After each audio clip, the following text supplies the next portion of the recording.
All right, welcome to episode 51 of the Beer and Bullshit Show. Woo! All right. Yeah, America. I'm the host, Chris Bennett. and unfortunately, it's tax day. I hope all y'all didn't file. Oh God, I hate this day. I really do. I wish we would never have to have this day. The Uh, Ides of April. the Ides of April. Yes, yes. So, Jim Bebbles, what are you starting on tonight? All right. I guess I am the panel of expert, right? Since we're missing a couple of our experts, we have a panel of expert. Um, I have another Pennsylvania beer. I've been kind of hitting those regularly. Fegley's Brew Works Insidious Imperial Stout. So maybe that's appropriate for tax day, something imperial. Never had this before. Let's see how it is. It's got a cork in it, right? So it's got to be good, right? Anything with a cork in it is good? Sure. I don't know for sure, but Hey, Jim. yes. Where in Pennsylvania is that from? Bethlehem, I think. Let me just check it. Allentown. Yeah, it's in Allentown. So look at that. Of course, it's about as dark as a black hole. Hmm. Oh, that's tasty. Is this like a bourbon barrel or something? Kind of has like a bourbon barrel taste to it.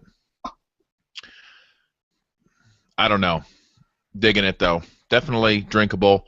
A 9% bomber should be enough for me this evening. So that's what I've got. Now, looks like we lost our guest. Oh no. Oh no! We'll have to get him back so we can introduce our celebrity beer and bullshitter coming in live from Bear Scat, Michigan. I guess the internet's not quite what it should be there.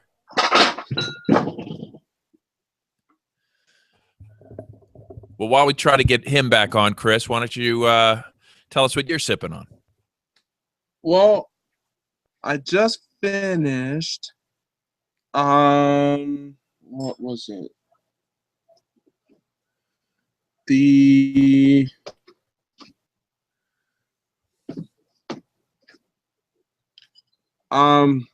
from this is the first beer I've ever had from these guys.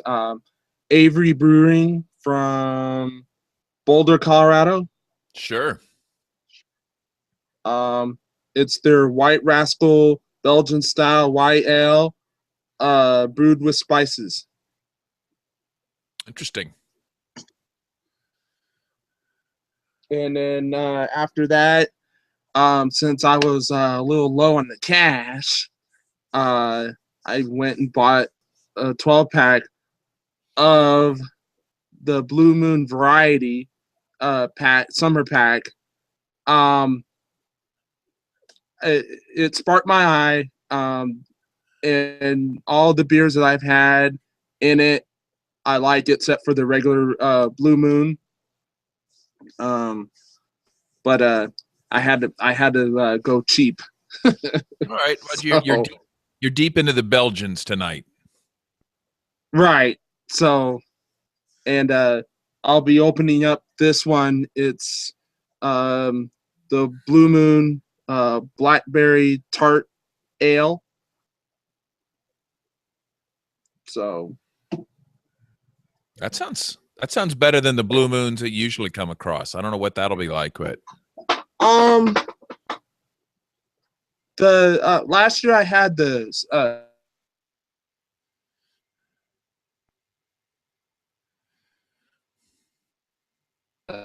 I had the Summer Honey Wheat last year, and I really liked it. So all right. the only ones I don't like from Blue Moon is their regular one and their pumpkin one. That's disgusting. So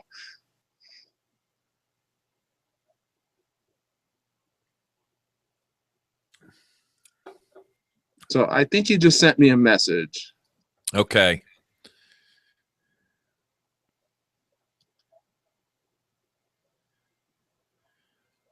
Come on, Lou. You can do it. You can do it. Squeeze a little bandwidth out. You know what I will have to let him know about? I didn't even know about it until somebody mentioned it, but there's a low bandwidth setting, I believe. You can sort of tell Google Hangouts to use a minimum amount of bandwidth. So that, Really? yeah, let me see if I can figure out where that is. Okay. That might help me on my end a little bit. Where was it? Settings. Now, see, I don't see it in settings, but where somebody had shown this to me before. He said he'll be right back. Needs to reboot. Google keeps crashing or something. Is it the toolbox? It couldn't be the toolbox. What is it?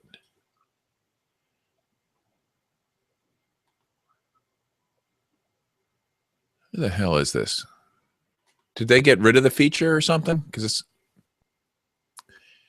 maybe one of our. Anyway, we don't want to bore the audience with these details, but play test sound. No, why do that?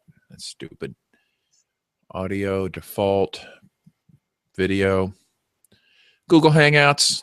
We really wish you could do better for us. We really love you if you work because your price is so excellent. All we had to do, right? Think all we had to do is give Google control of our computers and access to all of our personal information and financial records, and they let us have a free video chat. It's awesome.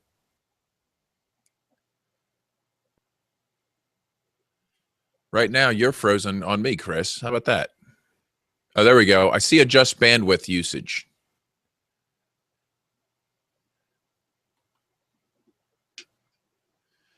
It's Chris. It's in the center control, right, like between up there where it says mute and video and leave call and settings. It's right next to the settings gear. There's a like a little looks like a little bar graph.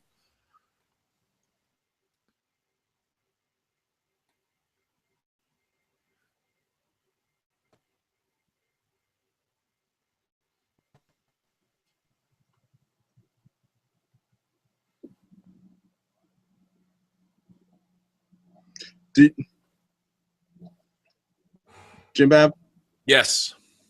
did you say it's under settings? It's a right next to settings up at the top of the screen. It looks like a little bar graph. If you mouse over it, it'll say adjust bandwidth usage.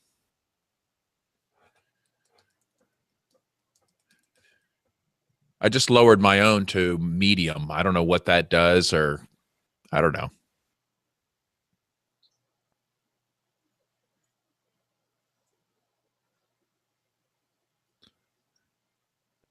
Yvonne just popped in for like one frame and then was gone. Yeah.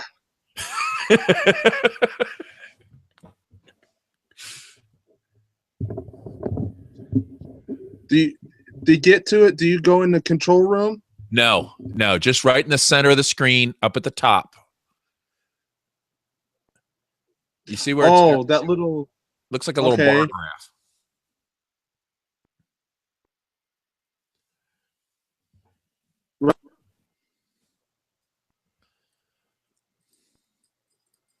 I don't know if it helps or what it does, but and then what I do, go into default or something?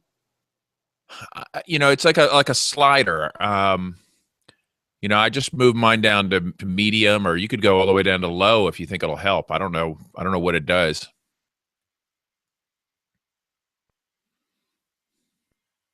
What it does.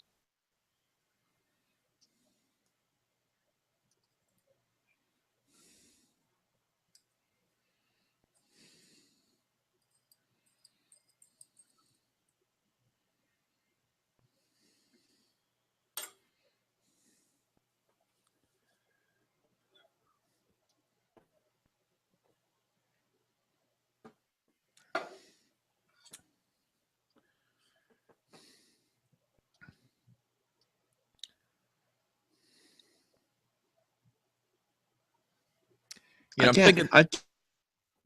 Any luck? Maybe you need to restart, Chris. You're pretty choppy. I'm saying I don't see that option. Do you see the at the top of the screen? You have the button for mute microphone, turn camera off, adjust bandwidth usage, settings, leave call, right at the top of the screen. Right up there. See, right up there. It's right, you can see where I'm pointing. I see. I see my webcam, my default for my microphone, default for the sound, and then voice. You don't have these buttons at the top? No. It's not mute. Nope.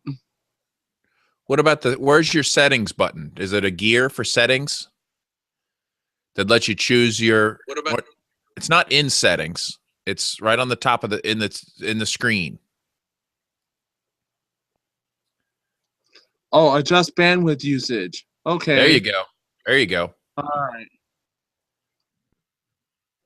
It said would something. Right now you've got a black screen.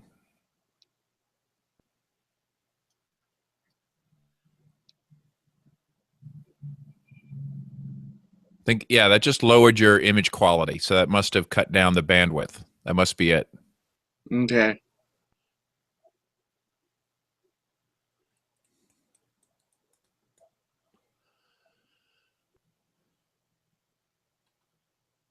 Tell me if you can notice any difference. I'm on medium. I'm about to switch it up to high.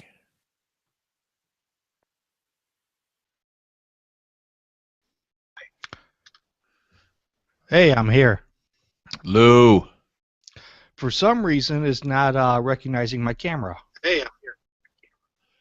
It may just be as a courtesy to the audience. It just, it's like the new artificial intelligence just, made that call.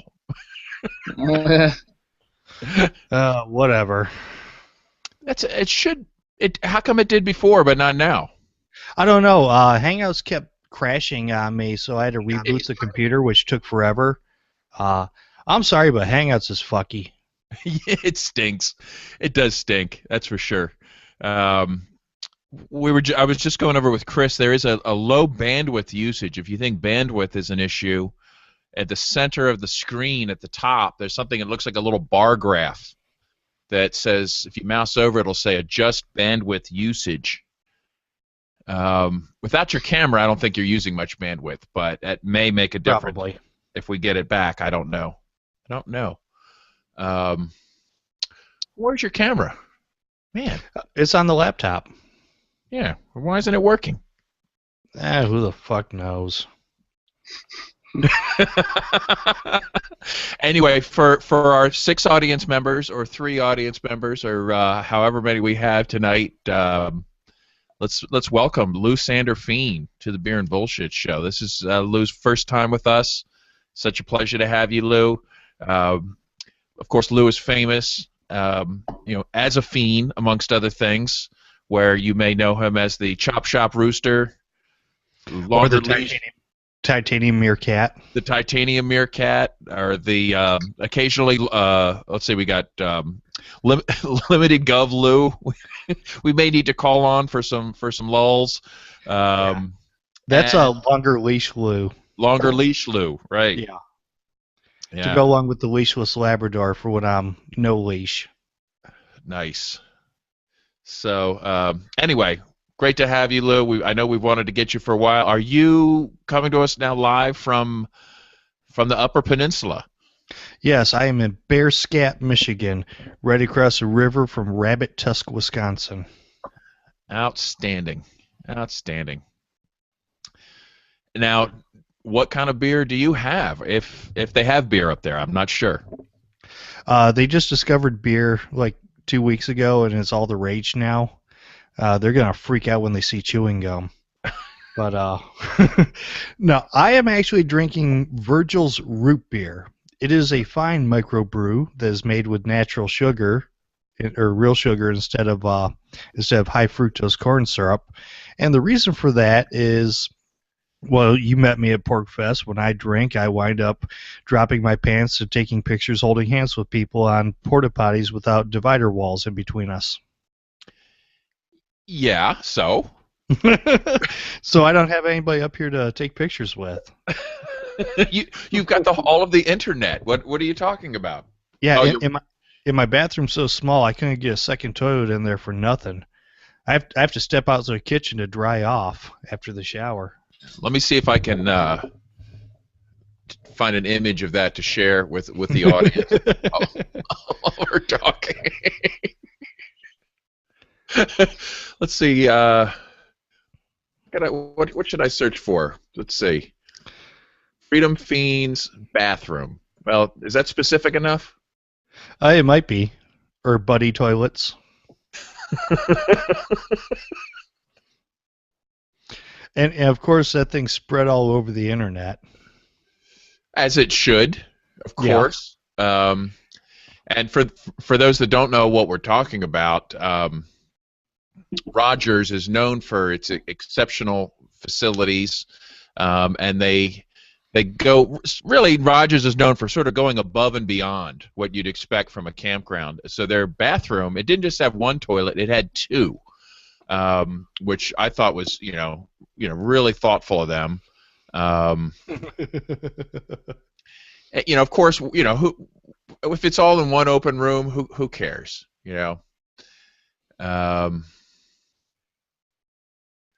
Let's see. I'm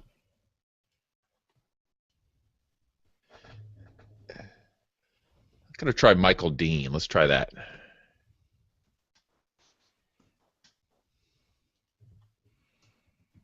How is the root beer? Oh, it's very good stuff. I really enjoy it. It's top notch. So, yeah, it has a better taste to it that I think just slightly better taste than the other stuff. Virgil's makes a orange cream soda that I really liked. What else they got? Right in front of me, I have a black cherry cream soda, which is pretty darn good, and then a regular cream soda, which is also really good. And I only have to drive like I don't know, about 45 minutes to get to a place where I can get it. Well, but I mean that's pretty much for anything up in the Upper Peninsula, right? Pretty much, yeah. Let's see. I have a Best Buy, a Gander Mountain, a Dick's Sporting Goods, Gordon Foods, Sam's Club, Costco, and they're all at least 100 miles away. Awesome. I'd say that's a safe distance.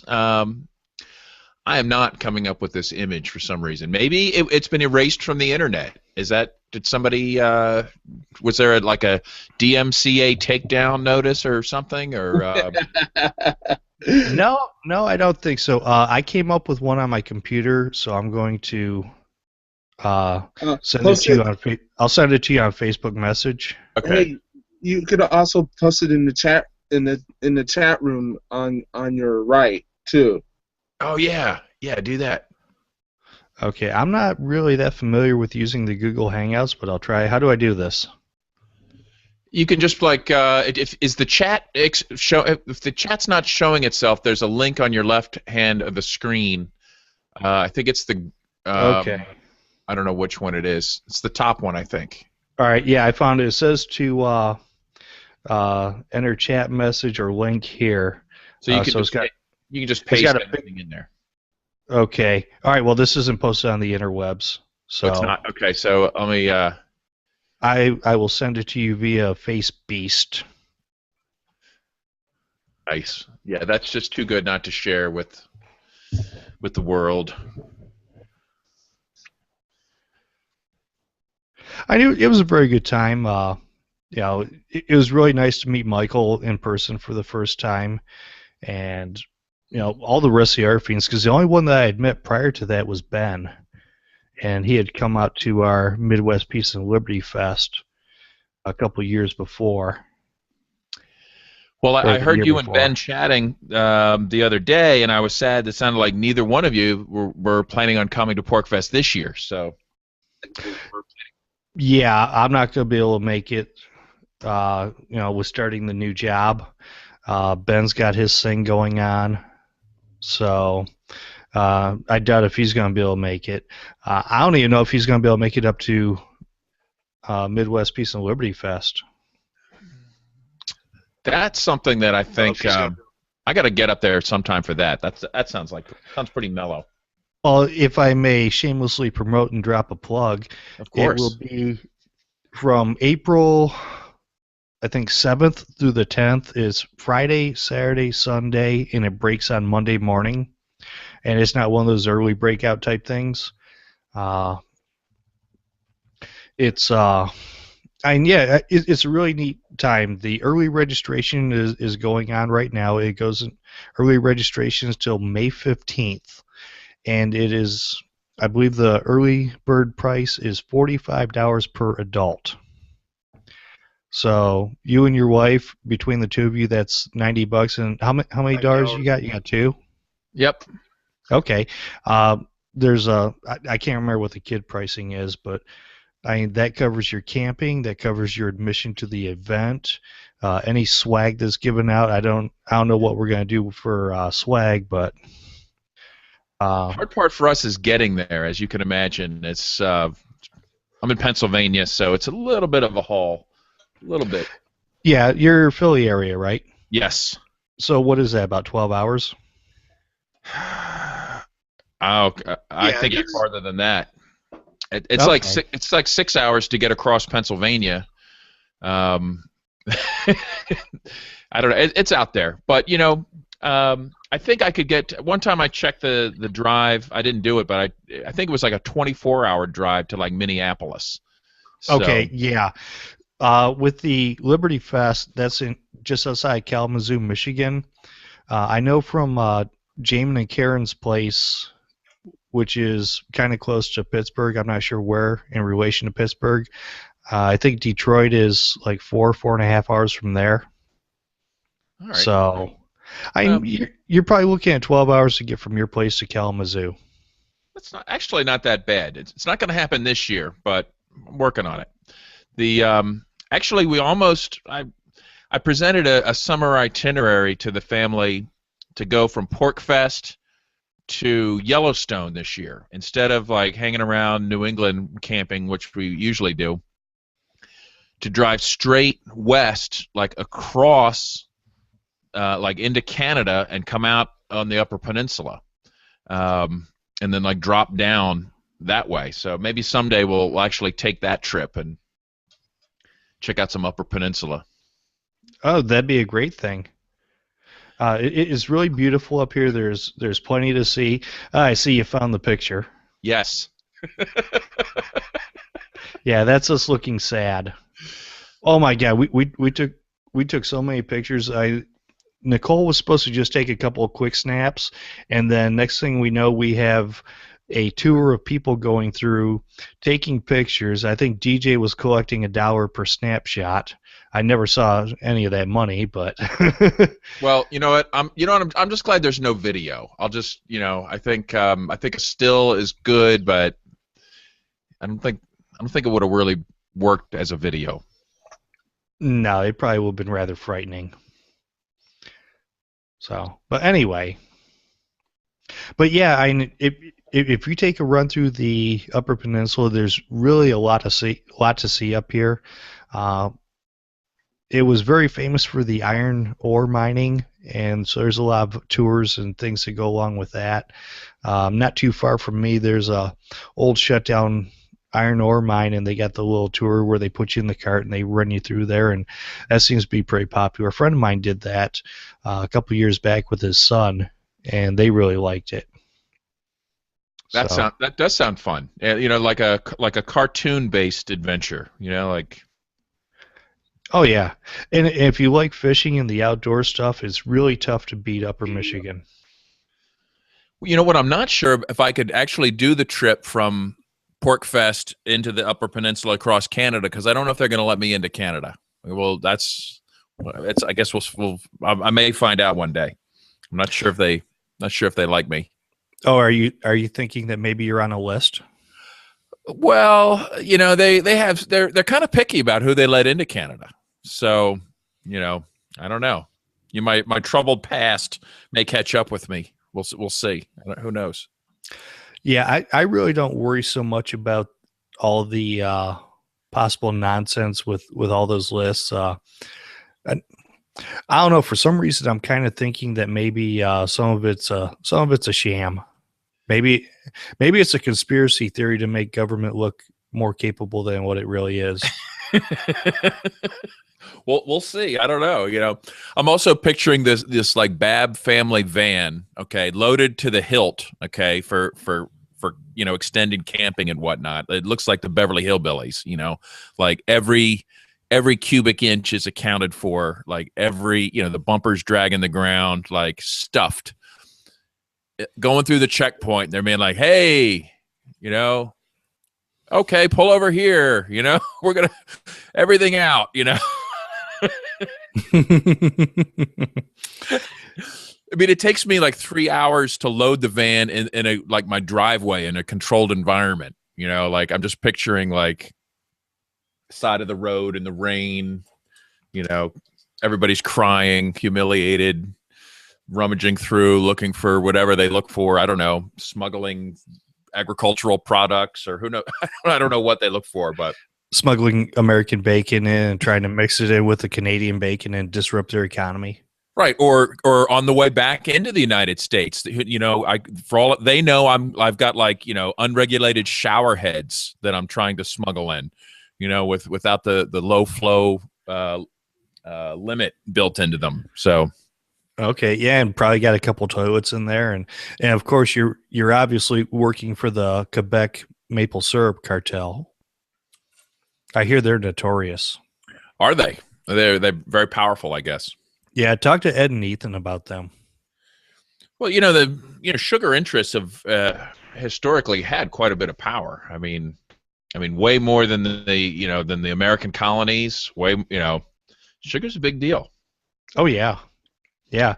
They've bought a lot of protectionism over the years, and even was responsible for conquering of Hawaii. You know, it's like that wasn't even that long ago.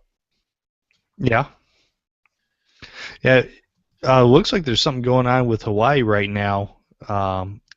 Something about, some sort of secession movement, or I don't really know exactly what it is, but because I don't really pay attention to those things.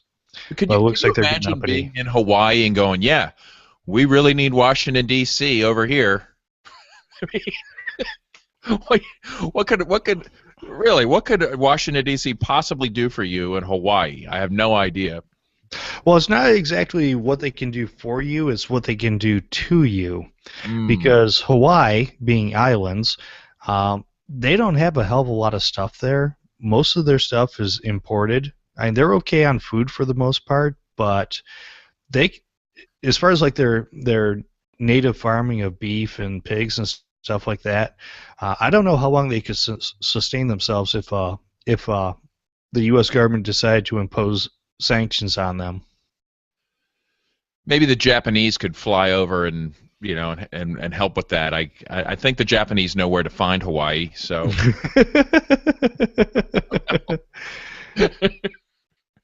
Yeah, I don't know who would be willing to help. Maybe the Russians and the Syrians would be happy to get little mercy fleets going to drop emergency supplies. Yeah, why not? Why not? But hey, let's now. What about the secession movement for the Upper Peninsula? Isn't there something about that? Oh yeah, the Free State Project or Free State of Superior Project. My understanding is it was based off a book maybe in the 70s where they would try and get the Upper Peninsula, part of Wisconsin, and part of the Lower Peninsula, the probably northern half of the Lower Peninsula, and I have no idea why. And if they're going by a proximity type thing, having that bridge, crossing that bridge and including them is kind of silly. Well, one of But, the members lived there, I guess. Okay, I don't know. But anyway, a friend of mine, Yes. Chad Stevens, had brought up the idea of reviving it not too long ago, and he did a little speaking. I don't know how serious they were with it, but he talked about it a little bit. Had his little Facebook page, and yeah, it's I don't know what came about after that, but I hope it happens. I hope it's successful. I hope. Now that I live here, I don't have to move here, but as soon as it happens, I am going to secede from it. Well, you'd have to, yeah. I mean, Yeah. because obviously they'd be pro-secession, so, right? So, Oh, yeah. I think this could have the best chance of any secession movement, currently that's part of the United States, because, and maybe correct me if I'm wrong, but if you took a poll of average Americans, how many even know that the Upper Peninsula exists or is part of the United States? Like, Oh, if you, definitely. right? Like, it could be just like erased from maps and no one would even know. Like, aren't there even like maps of Michigan where they forget to put it on? It very well could be. Yeah, I mean, if you look at the map, you're like, are you sure that's not Canada? Right. No, Nobody's it's- gonna care. Yeah. Now, supposedly the Upper Peninsula sends, I don't know, like 4% more in tax dollars to Lansing than what they get back. But there's just so much welfare up here. I mean, there's a lot of dirt poor stuff going on. Sounds like they need some economic liberty. You need a lot of it. Imagine, how much liberty or how much prosperity would miraculously appear if things like, I don't know, marijuana, prostitution, gambling, other victimless crimes were suddenly, legal and created market opportunities. Or raising pigs, for that matter. Or raising pigs, or collecting your own rainwater. Who knows what weird liberties they could acquire there. Oh, yeah, it would definitely be a major improvement. As you know, the city of Detroit filed for bankruptcy, and the government hasn't done the decent thing and completely collapsed yet. I really wish that they would. I'm sure they'll get around to it sooner or later. But there's been a lot of growth in Detroit after the government petered out. Oh, by the way, I sent you a new picture. Okay, I'll check that out. There's been a lot of growth and recovery since the government is less able to, help out or interfere, depending upon how you look at it. I can imagine. Okay. Now, what's that? What are you laughing the new at? You like that picture? Yeah, go ahead, fire it up. Let our viewers see it. Yeah, the viewer is going to be thrilled when they see this. But yeah, here in Michigan, our Republican governor, that's my longer leash Lou thing going on. The governor / central planner / commissar of the Central Economic Planning Committee, he is just giving out corporate welfare like it's going out of style. You'd think he was like terminally ill and giving away all his fortunes. Oh, I think that's wonderful. I'm so sick of greed, and obviously that's just the opposite of greed when you're giving away everything. And well, are they now to pay for that? Are they like auctioning? Did they put like the state capitol building on eBay, or are they liquidating assets, selling off state parks? What are they doing? Nope, and nope. They are. How do I put it? Well, being that today is tax day, they're fucking robbing people blind. They're taxing the living shit out of people. Michigan has the 8th highest property taxes in the country. What's that again? I only caught part of what you said, Chris. I was gonna say I have a buddy that lives in Michigan, and he says that there's some Proposition 1 that Oh yeah. if it's passed, it will just ignite like 10 different new laws, and I've read them. I read what he sent on Facebook, and um,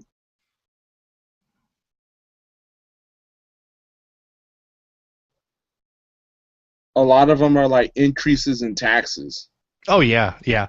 One of the big things about it is there's a gas tax increase, and I don't remember how much it is.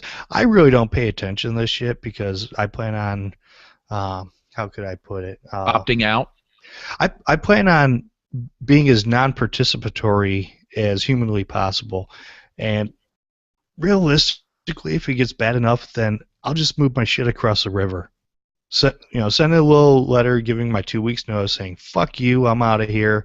I'm sick and tired of being your piggy bank that you come take out my bottom and pull some money out every time you need it. But there is so much shit that's attached to that bill from my understanding that it goes beyond the usual scumbaggery and douchebaggery that you get out of government. Wow, that's saying something. Yeah. We're not just talking about your regular douchebaggery. This is rather exceptional douchebaggery. Wow, okay. Glad you clarified that. Yeah.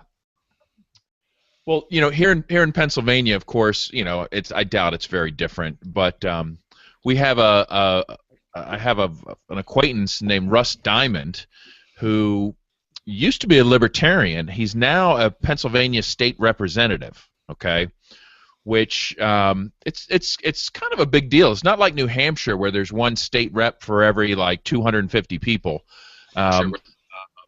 Here there's like one state rep for like every 83,000 people or something like that. It's a pretty big job. You get all kinds of assistance and pensions and offices and parking spaces and haircuts and buffets. Anyway, pompous circumstances.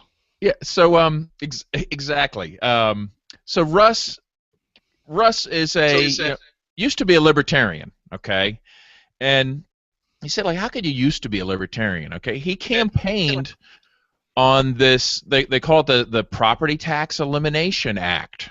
Okay, it sounds intriguing, doesn't it?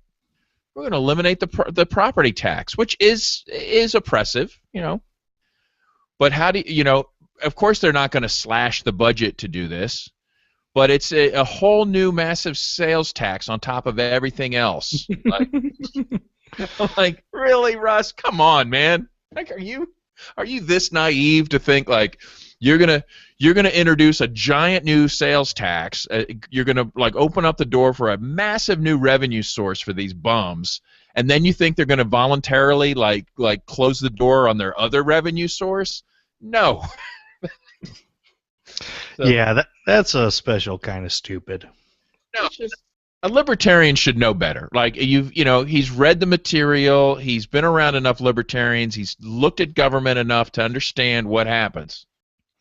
Yeah, well, real libertarians don't seek to rule others. They don't run for political office. They don't try to be the overlord. They don't try to wear the ring so that they can eventually throw it in the volcano when they're done with it. It's all bullshit. As far as like the electoral politics and other stuff goes, how involved are you in that, Jim?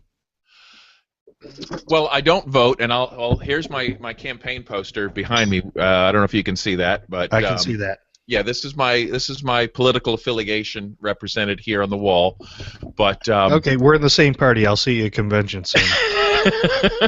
Well, we won the last election, so things are really going great for us. We've got these like overwhelming majorities now in elections. It's outstanding.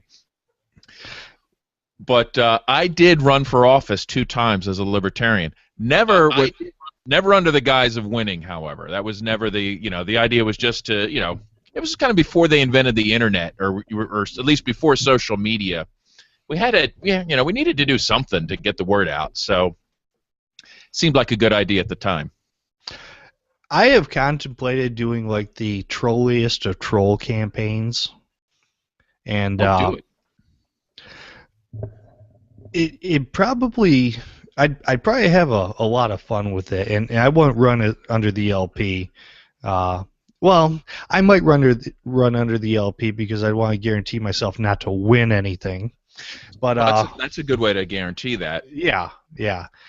Bernie Sanders is a avowed socialist. He runs as an independent, and he has won more congressional elections than the entire Libertarian Party combined. There you go. Well, I've thought about running under a new party, the Authoritarian Party, right? And just go the other way with it. Like just make everything the next logical step. More permits, more taxes, more authority. Just for more protection for the people. They demand it. And just see how that goes, right? Oh yeah. But I was thinking of just going out there and being, well, me, and just trolling the living hell out of everybody. Go to the debates, get in there, and actually give some intelligent answers and make the Republicans and Democrats look stupid. Well, I mean, they actually do the making them look stupid. But I was thinking about it. Here's my slogan. I have entered this race to make a mockery of the process. If you elect me, I will go to D.C. and make a mockery of the entire system. Lou Sander 2016. Longer leashes for all dogs and humans. Vote harder, vote earlier, and vote oftener. I think there's some potential there. I think there's you could work that. And let's face it. One of my favorite candidates out in the field right now, Vermin Supreme, you're tearing it up out there. Really? Oh yeah, bring in the level of dignity that the process requires. Like that. It's a service. I don't want to go that trolly. I would like to drop some serious mad scientists. I'd like to. But yeah, I don't know if I could get that ridiculous. You could. Maybe you could run with me on the Authoritarian Party. Okay. Okay. What are you running for? I'm running for everything. Well, I don't know what it could be. Figure out, where I could have the most authority, I guess. I was thinking, in terms of, maybe a parenting license would be part of my platform, right? Because right now you have these people raising children, and we have no idea like what their qualifications are, right? We don't know anything about what they're doing, what their background is, what their education is, what they're doing to these kids, and I just think that's a little bit dangerous, right? So, we've established that it's a good idea to have licensure for things like being a doctor, being a teacher, being a truck driver. Well, why should isn't being a parent more important than those things? So. Why, let's take everything to the next logical step will be my platform. That is absolutely brilliant. And you know what? To prove that each parent is the actual parent, maybe we should force them to film the conception just to prove it. And run the film continuously through childbirth. Exactly. Yeah, just record everything. And well, I think that's already being done. I think everything's already being recorded. But we'll just formalize it. That's all. Yeah. I think this NSA data center, right? It's there already. Let's put it to work. Exactly. We've got these massive servers and everything to store that data on. Let's get it going. Freedom is about authority. To quote my mentor, Giuliani, right? And one thing I thought, well, gosh, somebody might figure out that I used to be a libertarian. How could I handle that, right? Like, hey, weren't you a libertarian? Like, well, yeah, like for years I went around, I tried to tell people that they should be free, and and it turns out they let me know I was wrong. So they said no, we don't want to be free. We actually need an authority figure. So now I'm going with that. All right. Right? It seems perfectly logical to me. The market has spoken. Hey, and here's another idea. We could have like the Department of Homeland Safety and Security do special promotions like if you install cameras in your home to make so that the minders can look for trip and fall hazards, things like that. Maybe you get like some good citizen credits and maybe run a special deal every once in a while to where you can use those good citizen credits with other good citizen credits that you get when you snitch on a family member. Maybe you could apply them to get an extra cheese ration. I don't know. If you go give them cheese, that might mess up their bowel movements. I'm sorry. Well, we could dip into the strategic raisin reserve, and they could get some of that as well to encourage some regularity. Yeah, that would probably be a good thing. Yeah. And maybe even dip into the salsa reserve, but you'll have to use your ration card for that. Yeah, you know there actually is a strategic raisin reserve, Lou. Yes, I do. Of course, you would know that. Who am I talking to? Yeah, they stockpile those things right next to the 3.5-gallon toilets. Toilet. And the working gas cans. Is that anywhere near those giant mass grave liners that I see on InfoWars? Oh, it could be. Yeah, as a matter of fact, I think they store them inside those big giant casket thingies. Nice. So, and here's something else. I figure if you and I get in there and we really work hard and we live a long life by, all gods are immortal.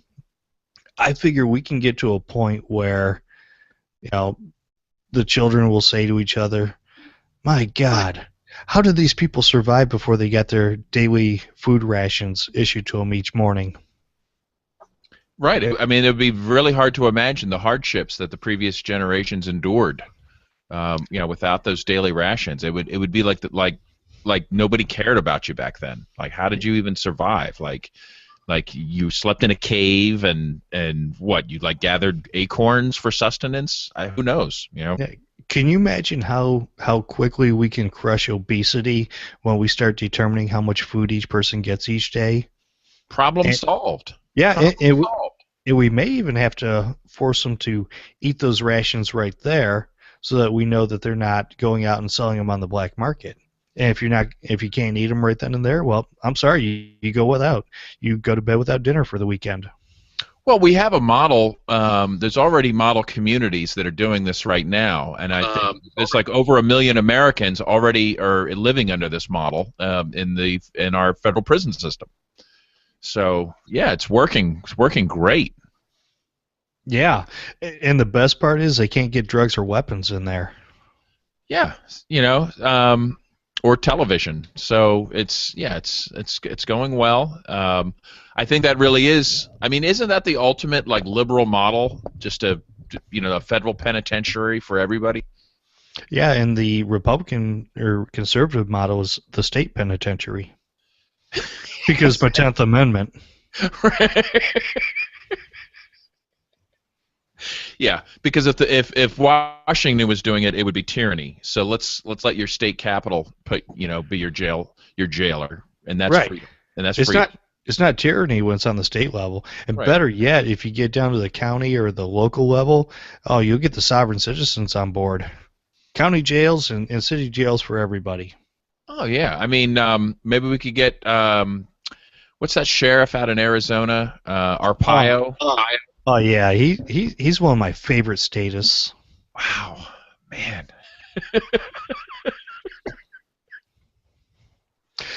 The first article that I wrote for the Freedom Fiends blog was called like a glimpse in the future or something like that, and it talks about how Obamacare was fully implemented and the Secretary of Health and Human Services, Mitt Romney, was doing his thing, and a woman was arrested for practicing medicine without a doctor's license because her daughter got a skin knee on the playground and she applied a Band-Aid and some hydrogen peroxide on her own.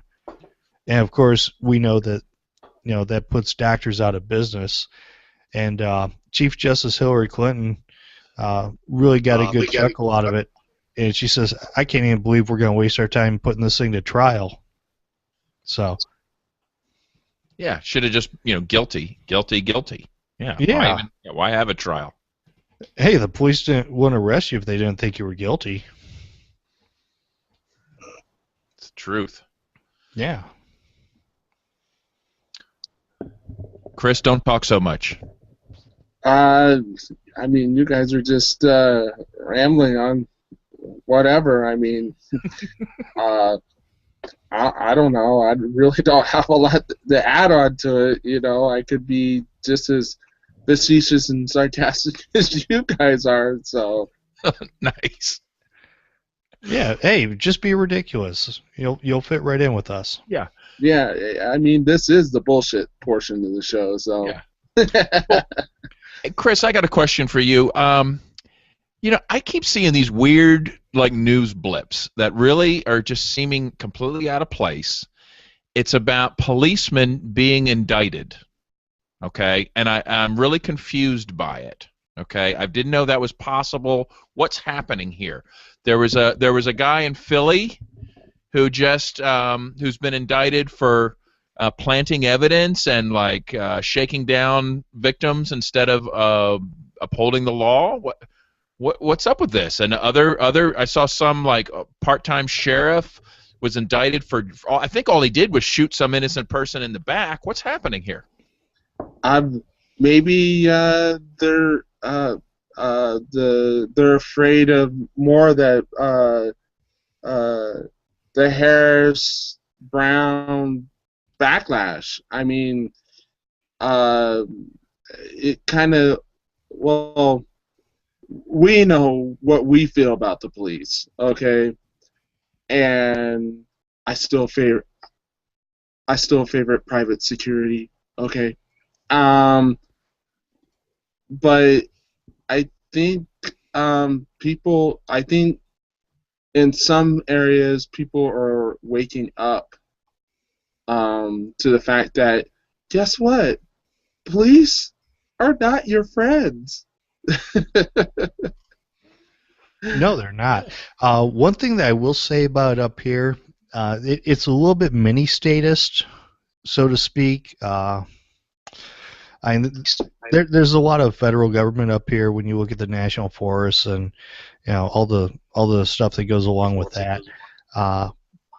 But people up here really, really don't like the cops. And a friend of mine was up here visiting, I don't know, about a week or so ago, and she was, probably about 3 hours away eating lunch in this restaurant, and the owner and somebody else are just talking about how horrible the cops are and how they're shakedown artists and all this other crap. And the folks I talk to around here, I've met very few people that even have a favorable opinion of the cops, let alone anybody that would actually defend them. Because up here, you've got these small towns with 2,000 people that have a police department. You've got county sheriff. You've got state troopers. And if you got where I'm at, there's you got a bunch of these small towns that are fairly close to each other, probably within a 20-30 mile distance, something like that. And maybe you got 20 police departments that you got to contend with, and they're all competing for the same shakedown revenue. So there's not any real defending of the cops going on. I did have to lay down some how can I put it, education on somebody to explain that it's a scam and that cops don't actually protect anything. They can't protect anything. And she just kind of says, "You know what? I think you're right." I'm like, "Well, no shit, I'm right. That's why I'm on radio." Yeah, I mean, look at Rush Limbaugh, right? I think the more stations you're on, the more correct you are, right? Is that how you figure that out? No. With the Fiends, I figure when we get down to 0 stations, that means that we've got everything 100% correct. Okay, so it's an inverse relationship. Right. Because Here's my, I'm sort of like, I'm not a conspiracy theory person, okay, but I am somewhat cynical, and I'm seeing this like, okay, really like the current wave, I would say, started around Ferguson, okay. Suddenly, just shooting police shoot a black dude for no reason. Like, suddenly that's news, even though it happens like every day, okay? Yet suddenly it's like the memo went out. This is your news now. It's news, right? Mm-hmm. Okay? You know how the stations all are told what the news topics are. Suddenly that was news. Then we had the guy in New York, and it's like kind of a continuous topic now, right? And I may be wrong because I don't watch mainstream news, but I just see enough of the headlines to try to piece it together. So follow along with me if you can. So it's been determined by the establishment that this is now a topic. Okay, why would this be a topic for them?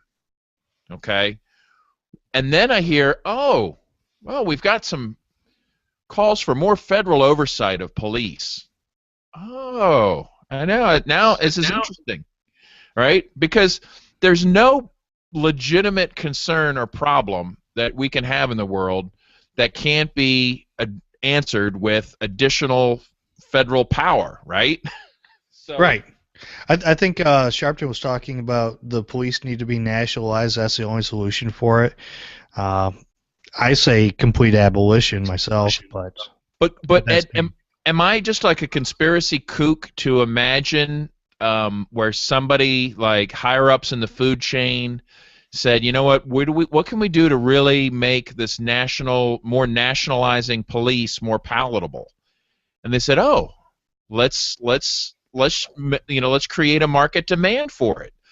And how many of these people that are against, they've seen what the police are doing, they're outraged, they were demanding action, demanding something, and then Al Sharpton steps up and says, I've got an answer. We need federal control, and everybody goes, yeah. What, like, could this be planned, or am I just a conspiracy coup? Go to the kitchen drawer and pull out some Reynolds wrap. You're not far off. Okay. Will that protect me from the chemtrail fallout that's infecting my brain? Just remember that jet fuel can melt steel beams when it has chemtrails mixed in with it. Gay chemtrails, right? Yeah. Yeah. Okay. Now, go ahead, Chris. But Jim Bab, just remember that chemtrails may affect your sex life. Well, that really well. If you don't drink your own urine, sure. I don't have a sex life, so I have nothing to worry about.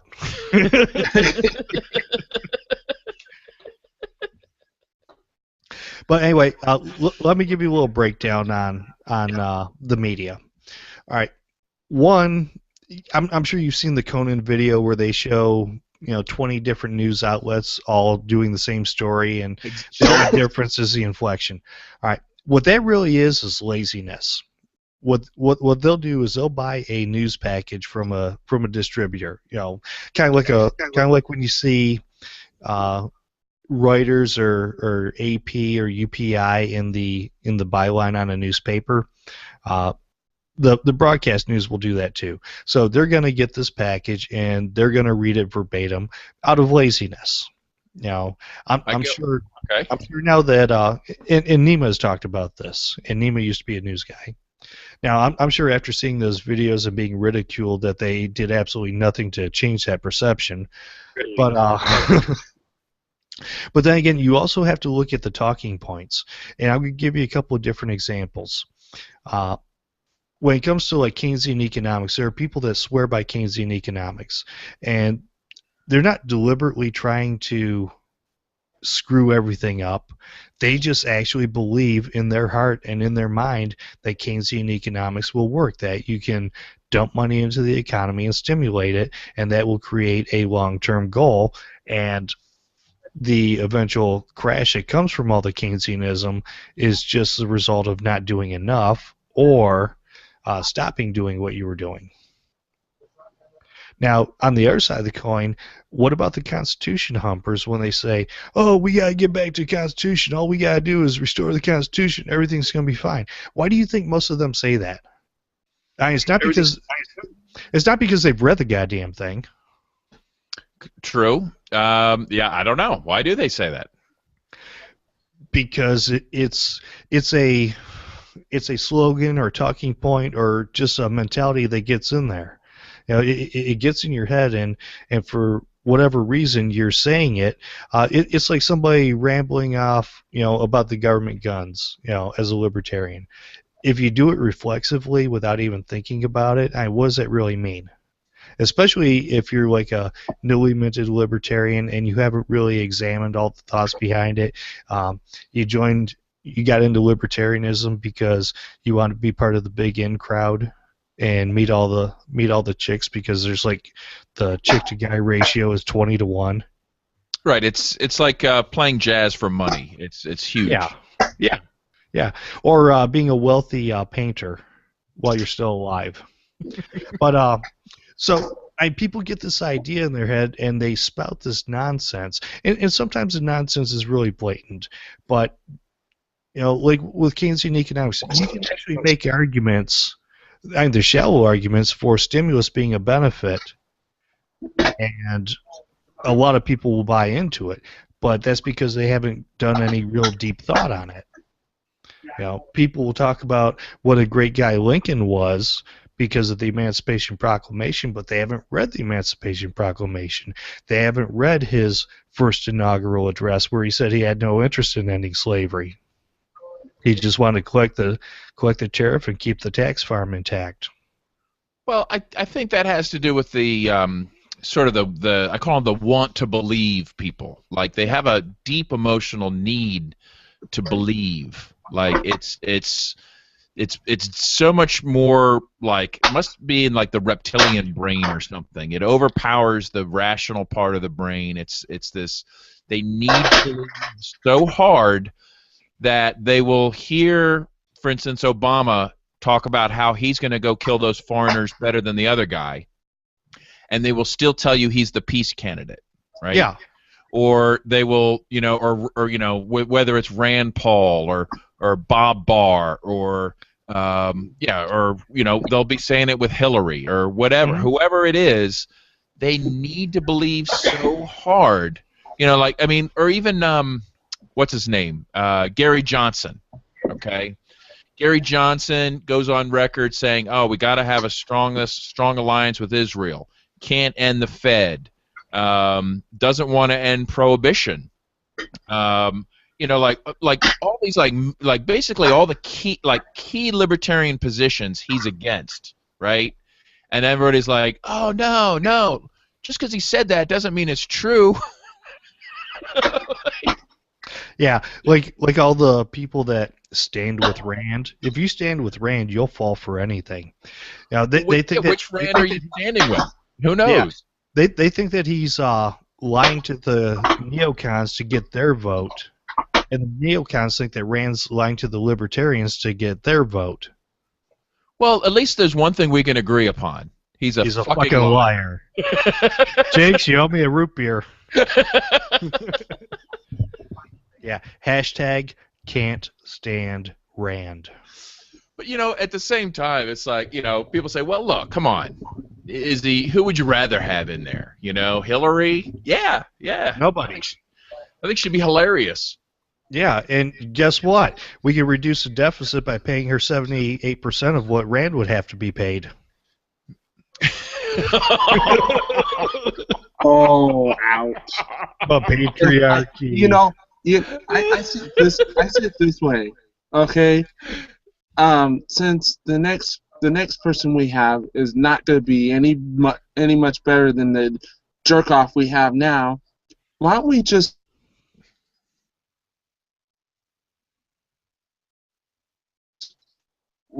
people just vote for the person that'll just collapse the country quicker? We've been trying that for years. Yeah. There we go. This will be the 45th attempt at it. For some reason, it just won't collapse. Yeah. Just, gosh darn it. Ugh. As somebody said there a couple days ago on Facebook, he says, "So what are we supposed to do? Watch it burn?" And I'm like, "No, get up and pour gasoline on it. Fan those flames. Or Don't at just least stand roast, there." at least roast marshmallows. You know, Yeah, have some fun Yeah. with it. but going back to what we were talking about with the mentality, the idea that the Constitution is good or Keynesianism brings prosperity and all this other stuff. A lot of people have had this stuff just implanted in their mind from a young age. If you grow up in a Union Democratic home, you're most likely going to wind up to be Union and Democratic. You throw in like the school system, where they talk about, well, the unions did this, and practicing democracy, and without government, you kids would be working in like the auto factory because everybody knows that a 10-year-old is a million times more productive than a full-grown, mature adult male. But anyway, never mind all that bullshit. What is the reaction that you get if you talk to just a regular schmo out on the street and say, hey, you know what? Let's get rid of all these cops and replace them with private security and protection? They'd say no, right? Okay, why? Oh, well, that sounds scary. Yeah. I don't know. Well, they've had the stuff pounded into them all their lives, and they're conditioned. They're like Pavlov's dog, and they're happy with the length of leash that they have. It's when you say something like that, their response is like when the doctor takes that funny little hammer and hits you in the knee, and your knee jumps up. It's reflexive. Right. If you point out that cops stop, what's the percentage of real crimes that cops actually stop in progress? 0. No, I know every once in a while they'll take a wrong turn and they'll get there. 20% or something like that. Wait a minute. 20% of crime? No. Name one anecdotal story of a cop stopping a crime in progress. I mean, if they accidentally run over somebody that was doing a carjacking, maybe. No, name one story. If they're in a neighborhood, looking for code violations to revenue generate, and there's a 911 call because somebody's trying to break in, they might get there in time to grab the person up, but they do. Have you heard of that? We're saying maybe, but have you actually heard a story like that? I'm just saying, give me one anecdotal real life story. I really can't. Okay, so that's what I'm saying. Like we're imagining it happens. Yeah. But or you have some underachiever that tries to rob a Dunkin' Donuts. Well, no, you know what? That's feasible. I think a more likely scenario would be like some person's about to put up fence posts without a permit, and they're stopped in the act by a courageous policeman who happens to be banging down their door at the time. I don't know. But anyway, so when you point out the fact that police don't stop crimes in process or in progress, and if you ask them, how many people do you know that have had like a robbery at their house, but the cops stopped it from happening? They don't know anybody. So I guess your anecdotal example is a good one. But anyway, you start saying, what can a robber do to you or a burglar do to you in that 7-minute response time? Kill you. Yeah. Steal your stuff. Kill you twice and steal your cat. Right, but I see where you're getting at. Where if you're well prepared and well armed or whatever, or you're more likely to stop the crime in process than some cop who shows up 10 minutes later. Yes, each person is their own first line of defense.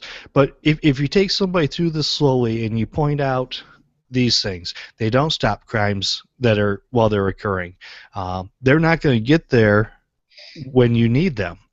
Oh, and by the way, if the burglar gets inside, that 7 minutes doesn't start until you actually make that 911 call and the cop gets dispatched. How are you going to be able to give the operator, your address and all this other stuff while you're getting the shit kicked out of you? So once you start going with that, and then you point out, how the cops have no duty to protect, and you just start laying down all these different things, and you can even go into great detail, and you can make the perfect case to where saying that cops are absolutely useless and get the person to agree with you, and then you say, okay, so can you see any reason why we have to have them? Why we can't just abolish them and replace them with private security?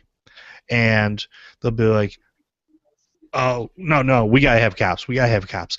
They hit the refresh button and go back to their default status setting. Right. It's like, it's like, error, restart. Oh, okay, back to. Lou, I used to be one of those people. Okay, I used to be one of those people that said, okay, yeah, we need cops or whatnot. Until, all right, well, actually, I can't say this, but I bought Murray Rothbard's book, The Libertarian Manifesto, for the Libertarian Manifesto, and I read that book, and I totally probably disagreed with Murray like on 80% of everything. Okay, and then maybe 10 years later, I reread the book, okay, cover to cover, and I just started reading, and I started agreeing with Murray Rothbard like 99% of the time. So I think as things got worse in the country, okay, the more Murray Rothbard in that book made more sense to me. How many years passed between what you're saying? What was that? How many years was it that passed between your first reading? Probably between 8 and 10 years. All right. Well, I mean, I've changed a lot in the past 8 or 10 years. I mean, I think maybe it's just a result of your personal growth. That's probably what it is. Just your own self-educating. We've had the internet now for those 10 years. Right? Like, that means we can actually start learning stuff. That's really where my education began. Like, I was freaking clueless until they handed me the internet, and they said, hey, you can now learn stuff. I was like, yeah, cool. Now, something else that you have to remember is you have to be in a place to where you are willing to listen and willing to accept what you hear. And you really hit the nail on the head there, Chris, when you said things got bad enough. People don't make change, and I'm going to go into the 12 steps of Status Anonymous, like Ben and Michael have been doing for all this time. People do not consider, contemplate, or even approach change until it's a last resort. People basically go on autopilot and keep doing the same things until they can no longer do it anymore. It has to get bad enough for a person to make that conscious decision to do something about their problems. The typical addict won't go into rehab while he's snorting lines of coke off of a stripper's ass. No, he has to wake up with a tranny hooker with a crocodile coming out of his arm before he goes to rehab. Ooh. Yeah. Yeah, seriously. No offense to tranny hookers intended. Or crocodile. Yeah. But I guess because I joined the libertarian movement in ~91, and I had already had maybe probably about a 30-40% kind of leaning into libertarianism. I always advocated for legalizing drugs. Okay, that was, and I still do. Okay, I never understood the minimum wage. Even as a Democrat, I never understood the reason why we should have a minimum wage. All right. There were probably other things too, and maybe I was a little bit more progressive.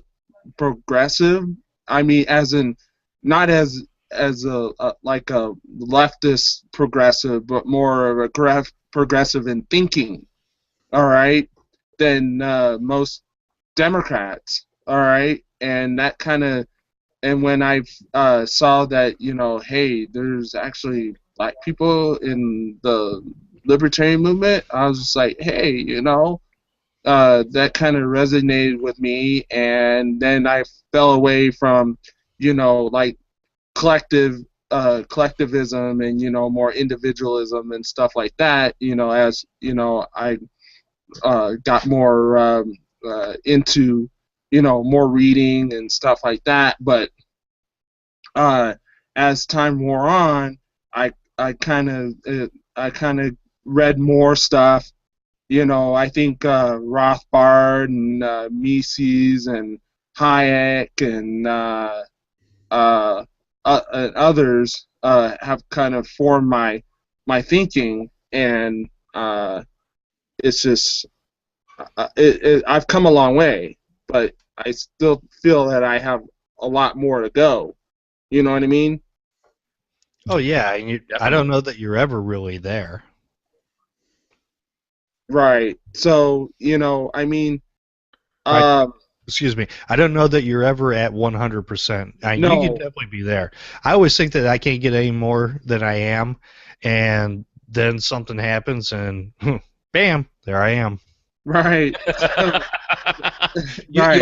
you only recognize it after the fact, not like before you get there. Like it seems like, well, I'm an anarchist. I reject all known government. I'm fully embrace the non-aggression principle.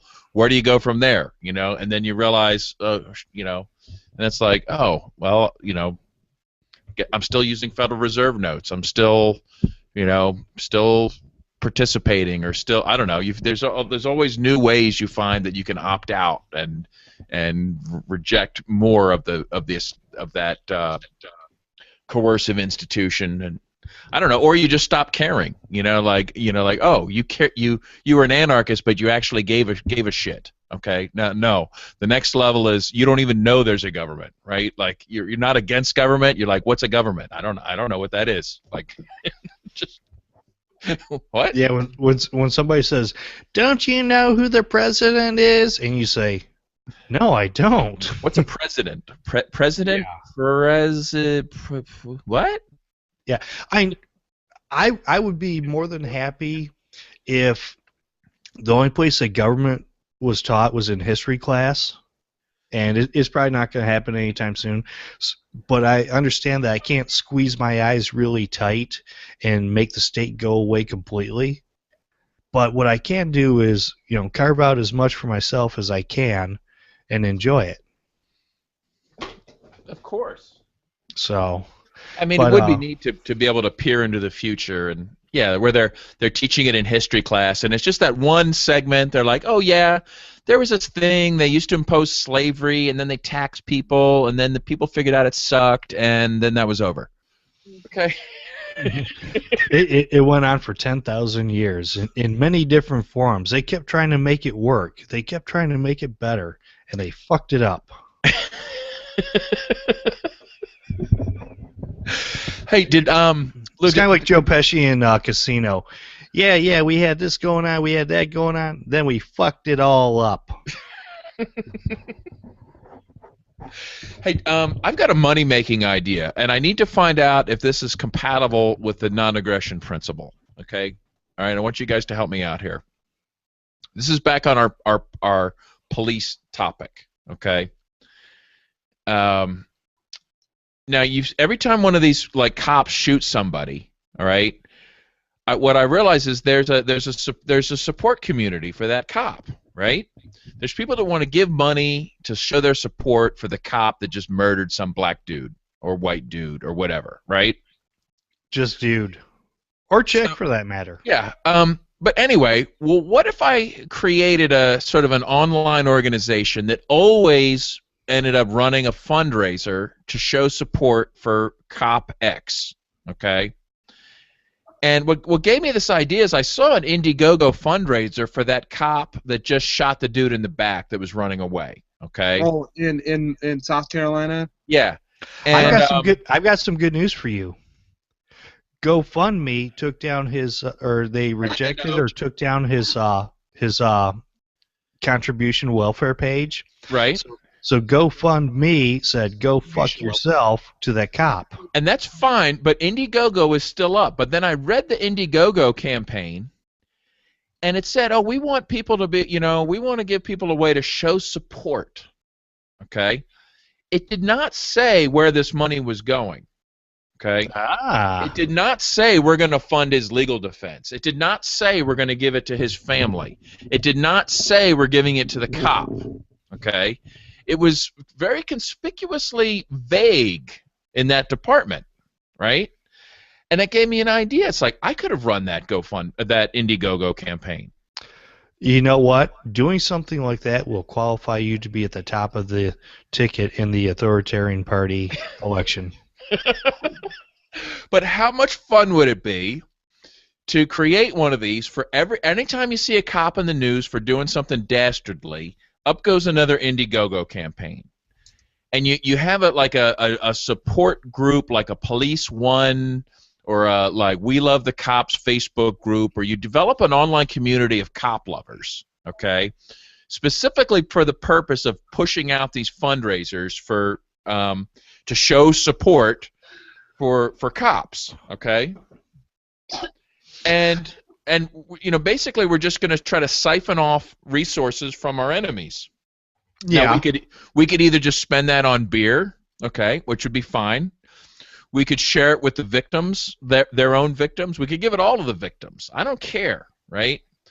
And I was thinking, like, is that fraud? Like, it is kind of fraud. Is very Clinton-esque in the vagaries that you're doing. It is very politician. But is it? And then I thought, you know what? Let's just say, you're at war, okay, or you're living in an occupied city, okay, and there's a trainload of weapons that's going to the occupiers, right? And if you could somehow divert that trainload so it doesn't get to your enemy, right? There's nothing dishonorable about that, right? Like diverting resources. I don't know if that's a fair comparison. Well, that's why help me come up with the right justification for this. Well, okay. Here's what I'll do. Let your conscience be your guide. If you can look at yourself in the mirror after partaking in this and say, I just scammed a bunch of cop-sucking dumbasses out of $1,000 because they wanted to support a murdering scumbag cop, I don't think my conscience is going to have a problem with that. Okay, then. Bless you, my son. What would yours? Perhaps I need. Could I purchase one of those Freedom Fiends indulgences if I perhaps, if I torrent seed the Freedom Fiends? Could that cover me in this situation, or what do I have to do, Lou? Well, I'd have to talk to Michael about that. I'm sure he would trade a couple indulgences for a longer oxygen hose. Is he still on oxygen? Yeah, I heard him. As far as I know. The other day. Oh man, poor guy. My grandmother was on oxygen for a long time. I understand the whole oxygen routine, the machines, the tanks. Yeah, it's very, very difficult. So. No, it's a bit shady. I don't think that it's a violation of the zero aggression principle, but it's definitely shady, and it's definitely Clinton-esque. Well, here's let me just throw in the extra benefit, okay? What if people find out that it's a big scam? Okay? Now, when all those quote-unquote legitimate fundraisers go up, everyone's suspicious. Again, okay. It's a win. All right. I find it interesting that you are using the word scam. Well, yeah. But a defensive scam. It's not an offensive scam. It's a scam in self-defense. It's the kind of lie you tell when they ask, is Anne Frank hiding in your attic? You say no. Does this dress make my ass look big? Yeah, it's a self-preservation lie. No, it's your ass that makes a dress look big. Whack! Cast iron skillet right to the head. But anyway, All right, we'll continue to work on this and figure out exactly what type of indulgence needs to be purchased to legitimize such a scam. And yes, it would be a scam. and here I am, the voice of reason and morality in this whole clusterfuck. What about you, Chris? What do you think? You're you know. Yeah, I don't know. I like the direct approach. I would just rather raise the money for the victims of the person who was shot instead of scamming off the those who contribute to a cop. I would rather shame them than take their blood money. Yeah, that's because you're a good guy, Chris. I try, James. That's why we have the show.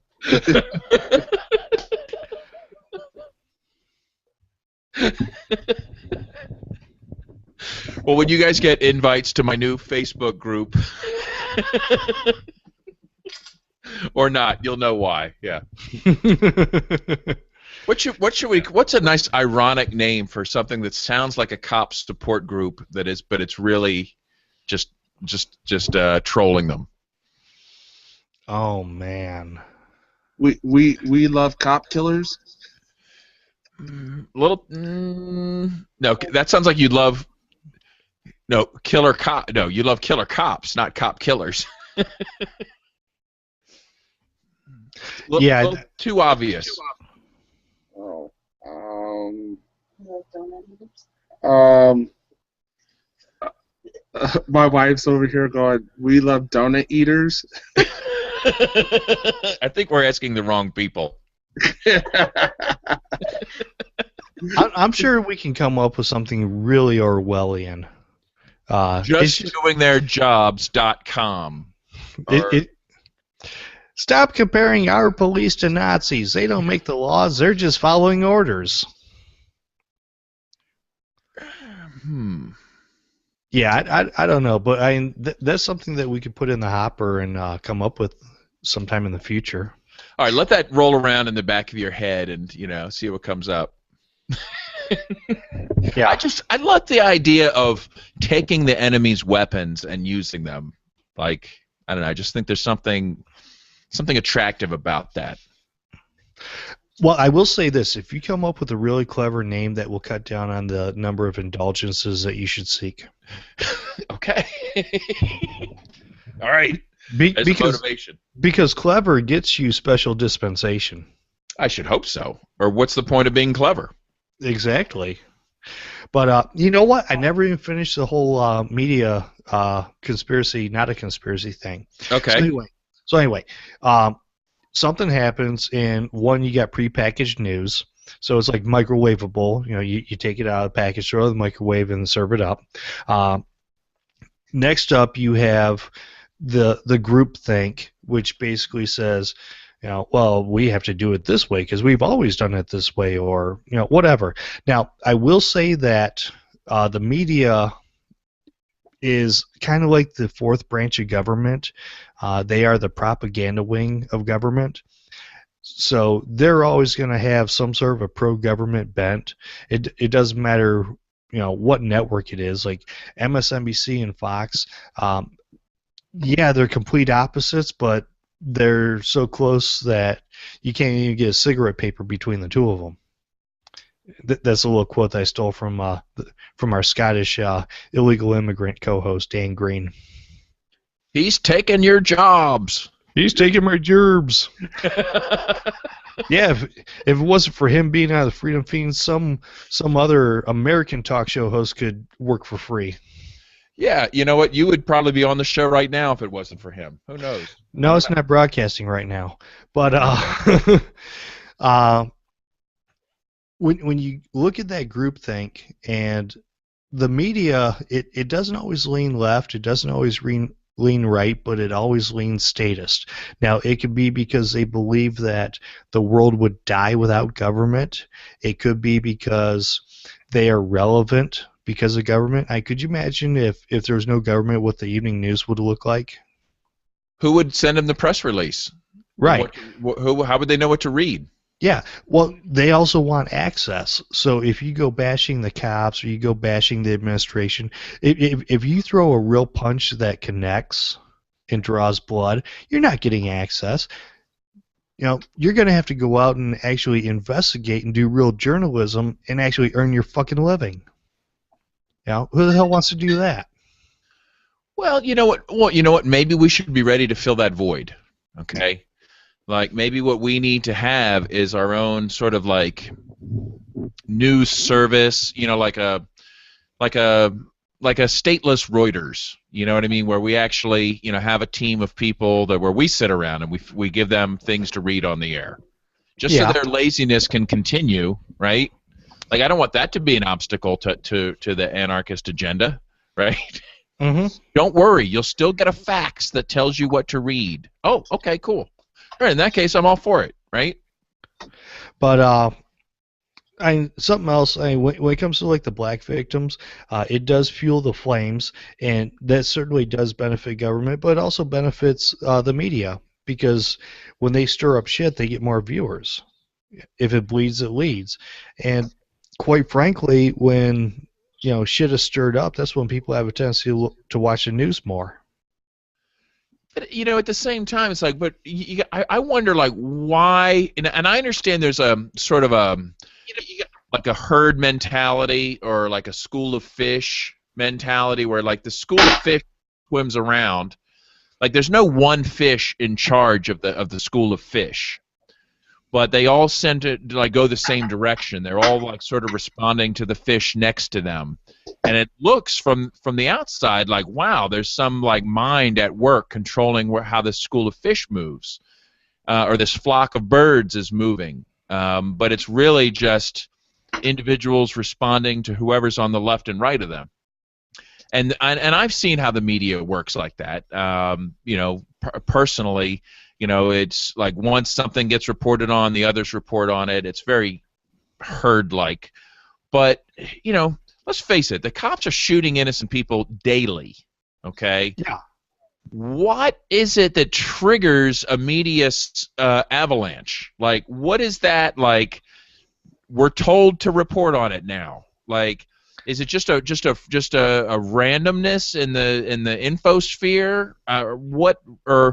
How does that suddenly become a topic? Is it just a random movement of the herd? What do you guys think?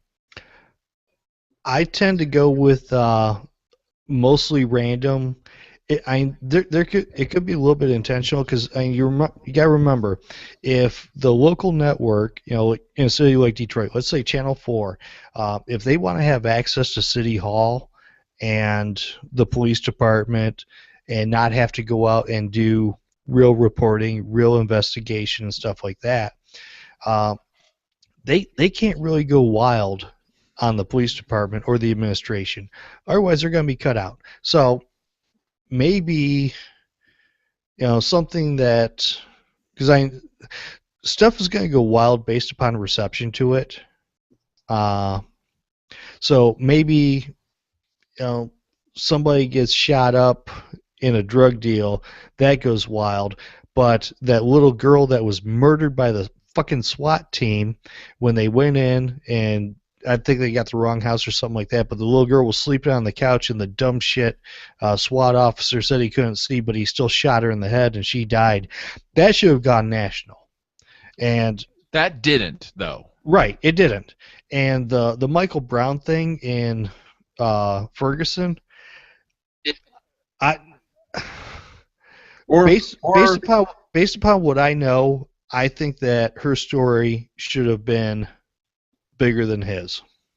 Right, or that kid in Georgia who they busted down the door, and the cops busted down the door and they threw it was like a flashbang. flashbanger into the crib. Hey, Republicans, who would Jesus throw a flashbang grenade at? Yeah, and then they refused to pay her medical bills. Right. Right. That's the even bigger story. Oh, wait, it gets even better. That's not the only one. The same thing happened out in California, too. See, Really? I really think, and I'm going to agree with it, Lou, and I'm going to disagree. Okay. Can you I know think for sure? I think it's all sensationalism. Yeah. Okay. The more sensationalism, the story, the better. Okay. Something that's going to pull and divide the country even more than it's already divided. Take the whole Ferguson incident. Okay. If it was a white cop shooting a white teenager, we would have had crickets. Okay? We would never heard of it. All right? Well, it all depends because it may have gained some traction. It might have gained a little traction. Okay? But there are a lot of things the media still kind of tries to divide this country on. And one of them is still race relations. Okay? Right. Well, if it turns out that blacks and whites can get along, then what the hell are the news people going to report on? Right. And well, what I'm saying is that because of the situation, it's going to blow up. All right?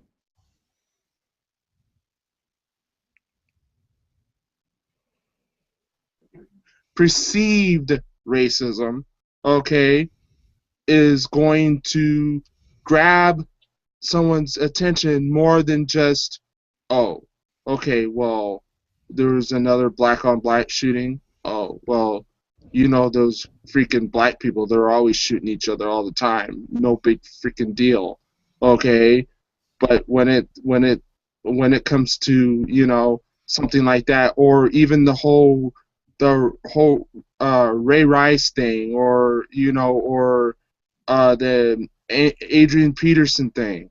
Okay, I mean that's going to and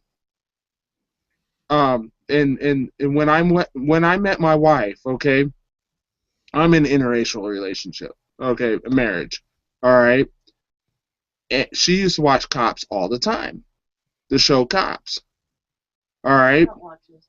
She doesn't watch it as much as she used to, but I think she gets the logistics of what they're trying to do. Okay? But when I met her, she used to watch it all the time. Okay? And I was just like, and I asked her a lot of questions about the show. You know? And she's like, I never thought about it that way. And I was just like, I'm sure they do a lot of outtakes and a lot of shows and stuff like that. But when it comes to, you know, how many in comparison, how many of those shows show black folks getting arrested all the time? At least 70% of the time. Well, there's also a lot of trailer trash, if I recall. I don't remember. Well, yeah, there is too, but you know, it just seems like every episode, you know, 70% of the people that they arrest or you know beat up or harass or whatever were minorities, whether they're Latinos or blacks or Asians or whatnot, you know. Mostly black. But mostly black folks. All I know is if you're not wearing a T-shirt and the cops pull up, you may as well just get your ass in the back seat without even having to be told. You're going to jail. And I think, or if you got the turn-up wife beater. And after, you know, I think after a year or two, it kind of clicked. She's like, honey, you're absolutely right about this, you know. And now she kind of gets it. She's like, they arrested him for an ounce of weed? That's ridiculous. That's ridiculous. Hey, let me ask you this: did you guys I mean, this was something that was a big story to me personally and to some of my friends in Philly. But did you guys hear the story? Maybe this was a year ago, year and a half ago, about the boy who had his testicle crushed by a policewoman during a stop and frisk encounter. A ruptured testicle. I heard about it, but I didn't hear a whole lot. Okay, but you actually heard about the story. Chris, did you hear that story? No, I didn't. I did not hear that story. Okay. Yeah, it's like, why didn't that go viral, right? Like that, to me, that has all the makings of a viral story. Like, yeah, this kid was like 14. Philly is horrible for stop and frisk. I mean, we're talking hundreds of thousands of just you up against the wall, like every year, hundreds of thousands of times. Preying on the most vulnerable segments of society, which happen to be the people that can't afford lawyers or, maybe have never been educated about their rights. And anyway, this easy prey. Yeah, they go for the easy prey, like any good predator does. And in this case, it was a 14-year-old boy, and they actually ruptured his testicle. Okay, like while I don't know, whatever they're doing, right? When my friend Poe, like later that year, ran for city council, as a mockery. I said, hey, throw this in there, okay? Do a call, say, look, we want this to be reasonable. I'm not like one of these crazy libertarians, that wants, I understand incrementalism, so I want to call for a 10% reduction in child testicle crushings by police. It's just as a step in the right direction as part of his campaign platform. Oh, fucking mini statist. But I thought that was reasonable, right? Libertarians are always being accused of, pie in the sky, all or nothing. I said, you know what? Let's give them how about a 10% reduction in testicle crushings of children? I just, I don't know, but what makes one story viral and another story virtually unknown? It's hard to tell. Part of it's going to be whether it gets picked up. Another part is going to be whether it's reported or how it's reported. It's like putting a meme on the internet. I've put out memes that I'm like, oh my god, this is going to blow. This is going to flip the internet over. This is going to knock cat videos off the internet because this meme is so cool. And it gets like 2 or 3 likes.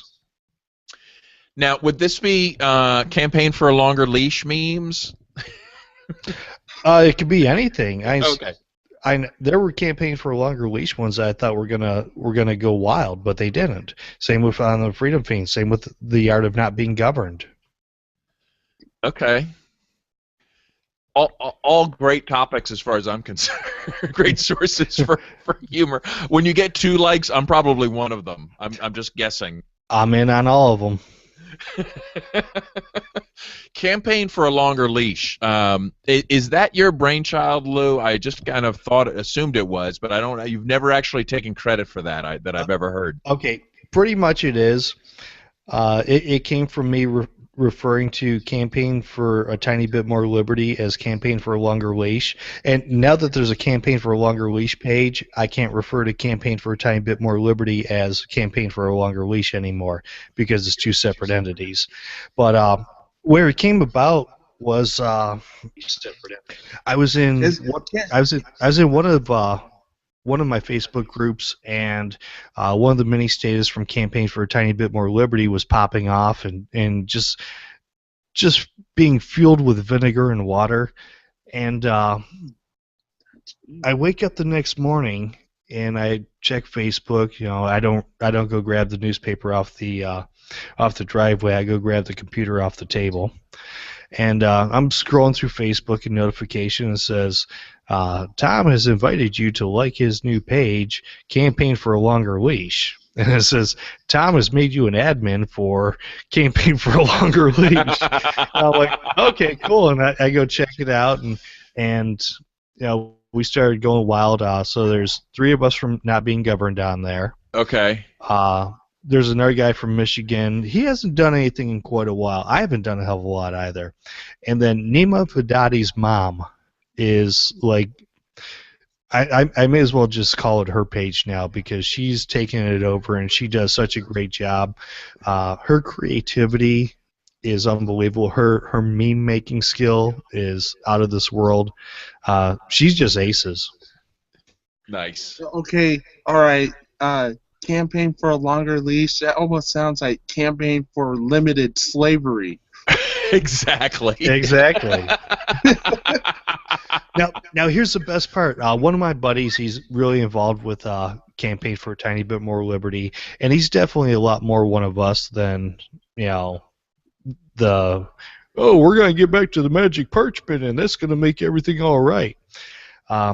He does a lot of public speaking at these meetings, and one day he says, well, come on, we got to figure out what exactly we're doing here. I mean, are we fighting for liberty, or are we just fighting for a longer leash? And everybody, I guess I got a pretty good response. You know, I am such an advocate of meme-based communication because it's so effective.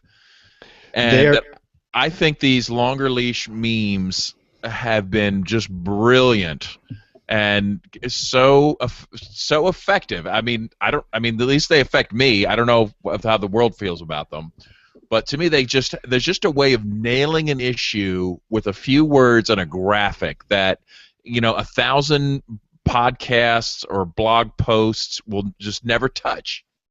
The world approves. Well, here's the thing. Memes are actually the digital bumper stickers going up and down the digital information superhighway. Yes. Yes. With better graphics. Yeah. And sometimes it's the image. Like I think of that like the liberal douche like memes. Whether it's Janine Garoppolo or that hippie chick. I don't even know if that hippie chick is a liberal douche, right? But it just, when it's used, I don't know. Just there's something so effective about that. Like I don't know why it is so powerful. I'm about to post one in the chat, and you can like drag it into the main thing so that our viewer can see it. But this one, I think, nails it pretty good. All right, I will share the image of this. Okay.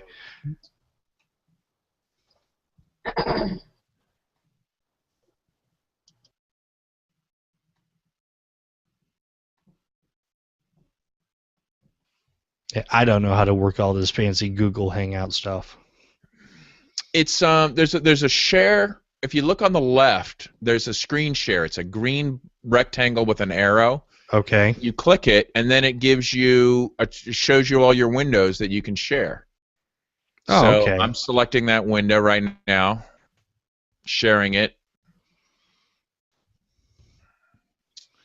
and there it is. Yeah. Constitutionalists be like, but government was too limited under the Articles of Confederation.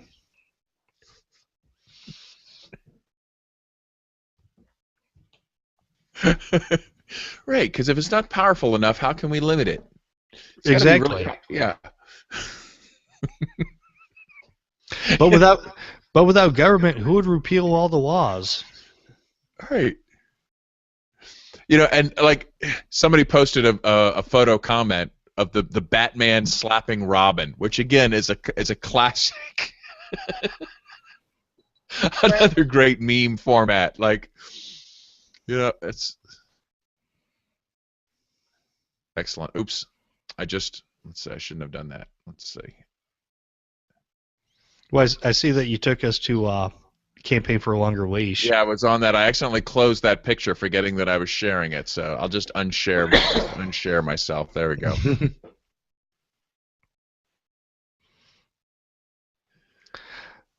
But yeah, just those little things. I've had a lot of people tell me that being my Facebook friend and seeing my little quotes, because I usually like to pop out 3 or 4 quotes a week, and I'll have some really good ones in there. Some of them are going to suck, but for the most part, they're going to be pretty good. And I like to put some really in-your-face, questioning your cognitive dissonance memes out there that really make you question what you believe. One of the ways that I was able to get away from being a neocon was my lefty liberal Democrat friends were giving me shit about George W. Bush. And my choices were to either defend him, defend Bush in the wars, or be honest. And I eventually chose honesty. And I would like to offer to return the favor to all my lefty liberal Democrat friends now that their guy is in office. You know, that's the least you can do, right? Yeah. Have you had any luck with that? I leave the cattle alone and rustle the jimmies.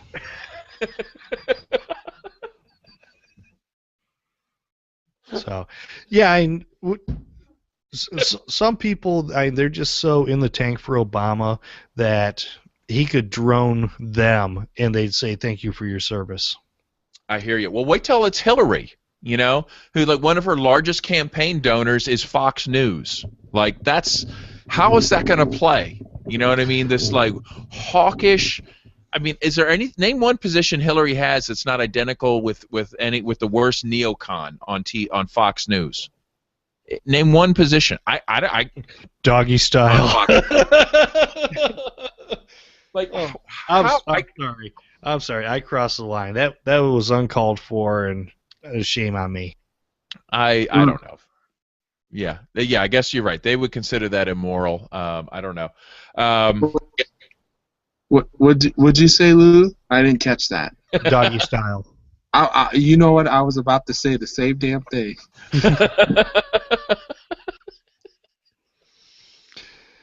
But I mean, yeah, it's oh gosh, yeah, the tribalism is just absolutely ridiculous.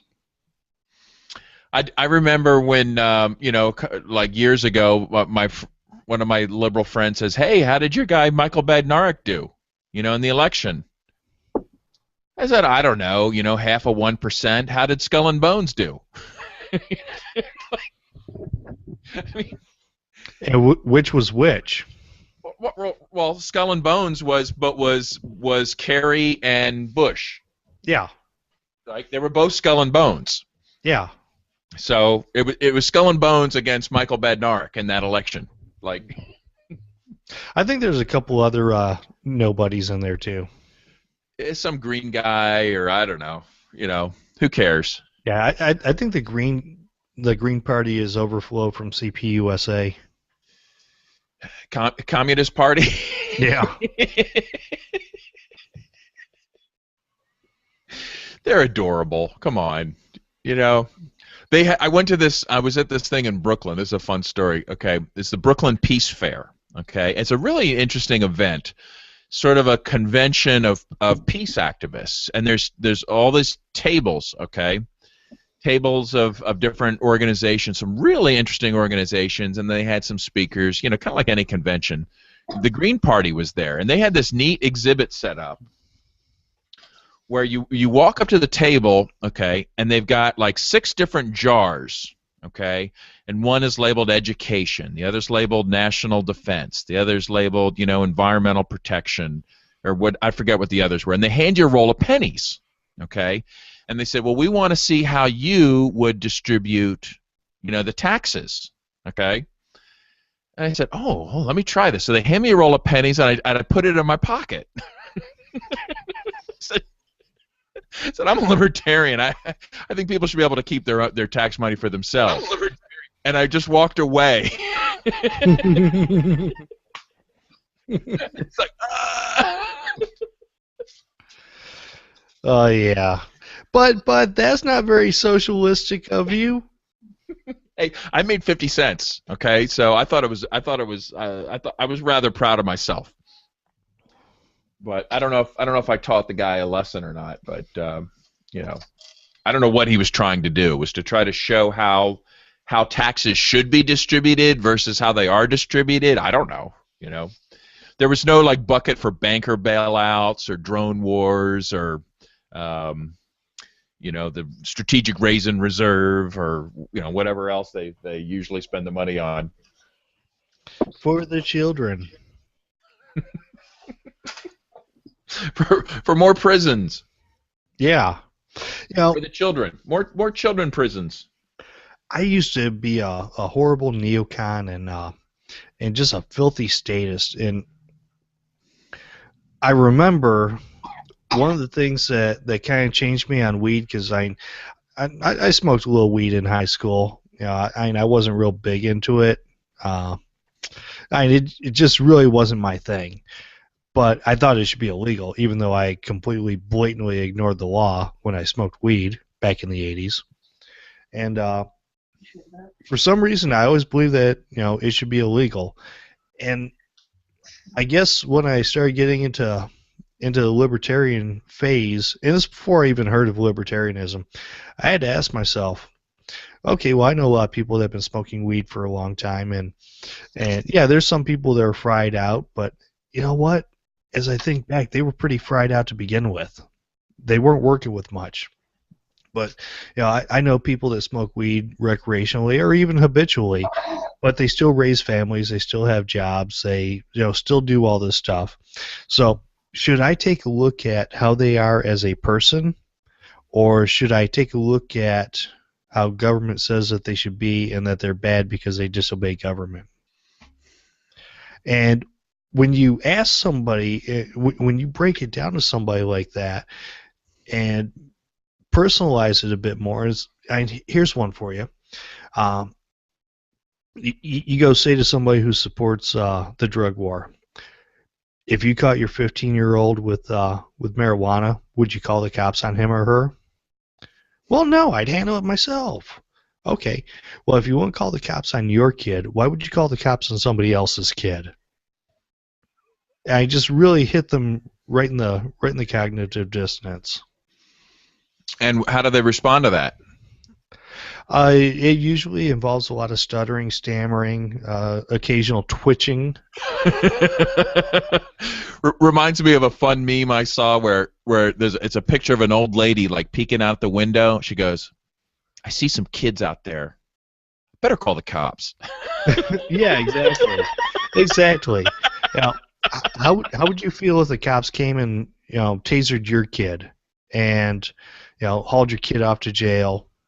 Because you wouldn't call the cops and say, "Hey, take my little bastard kid off to jail because he was smoking weed. I caught him high. He was having fun. Put him in jail, damn it." Although we think no one would call the cops on their own kids, how many times have you seen these tragic stories where the parent did call the cops, and then they're surprised that their kid is dead? Oh my God! Yeah, It's way too many times have I seen that story. It's actually I'm gonna teach my kid a lesson. Yeah. Sick. There's this really sad story from Pennsylvania. You remember the story about the judge that was selling kids to a rehab thing? Okay. Yep. Judge was getting a kickback for sending these kids off to kid detention or whatever for drugs. Well, this mom, okay, she called the cops on her own kid to teach him a lesson. Mm-hmm. He ended up with that judge. The judge got paid to send him off to this drug jail thing as a kid. The kid commits suicide and dies. Okay? Now, who's responsible? Right? There's a viral video of the mom just like telling off this judge, yelling at him and screaming at him and blaming him. Like, you know what, lady? You initiated that encounter. You did it. You did that to your own son, bitch. Like, you know what? You probably should just commit suicide now, right? You should just follow him. Follow his example because you did it, to him. And that's the kind of parent you were. Now, live with that. I really hope that every time you talk about this judge, you refer to him as a child trafficker. Yeah, exactly. He was a child trafficker. Yeah, use those words. Make sure you call him a child trafficker specifically. Well, and you know what? And we can call his mother a child trafficker enabler, right? Or she hired some child traffickers to help discipline her child. I mean, You know, it's like I understand what they do. What I can't understand is how a loving parent could get involved in this. You know, it's like it just I've got a simple answer.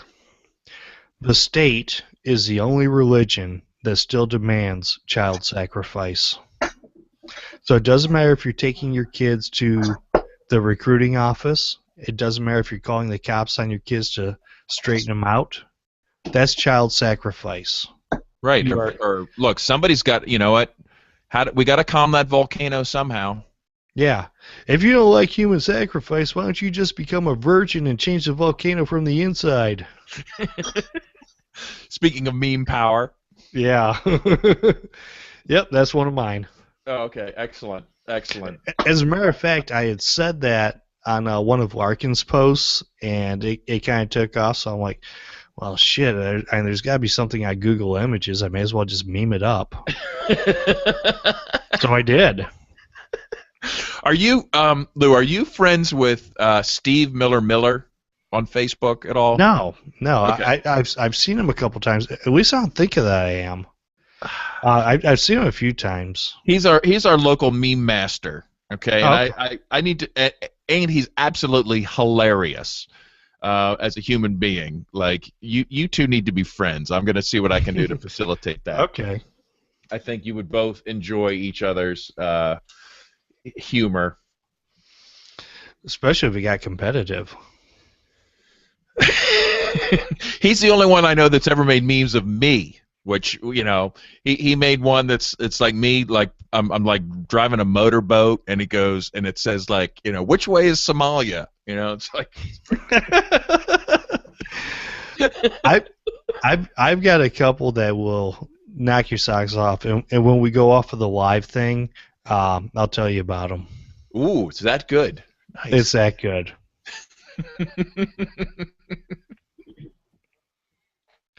So, it's like 9:45 here.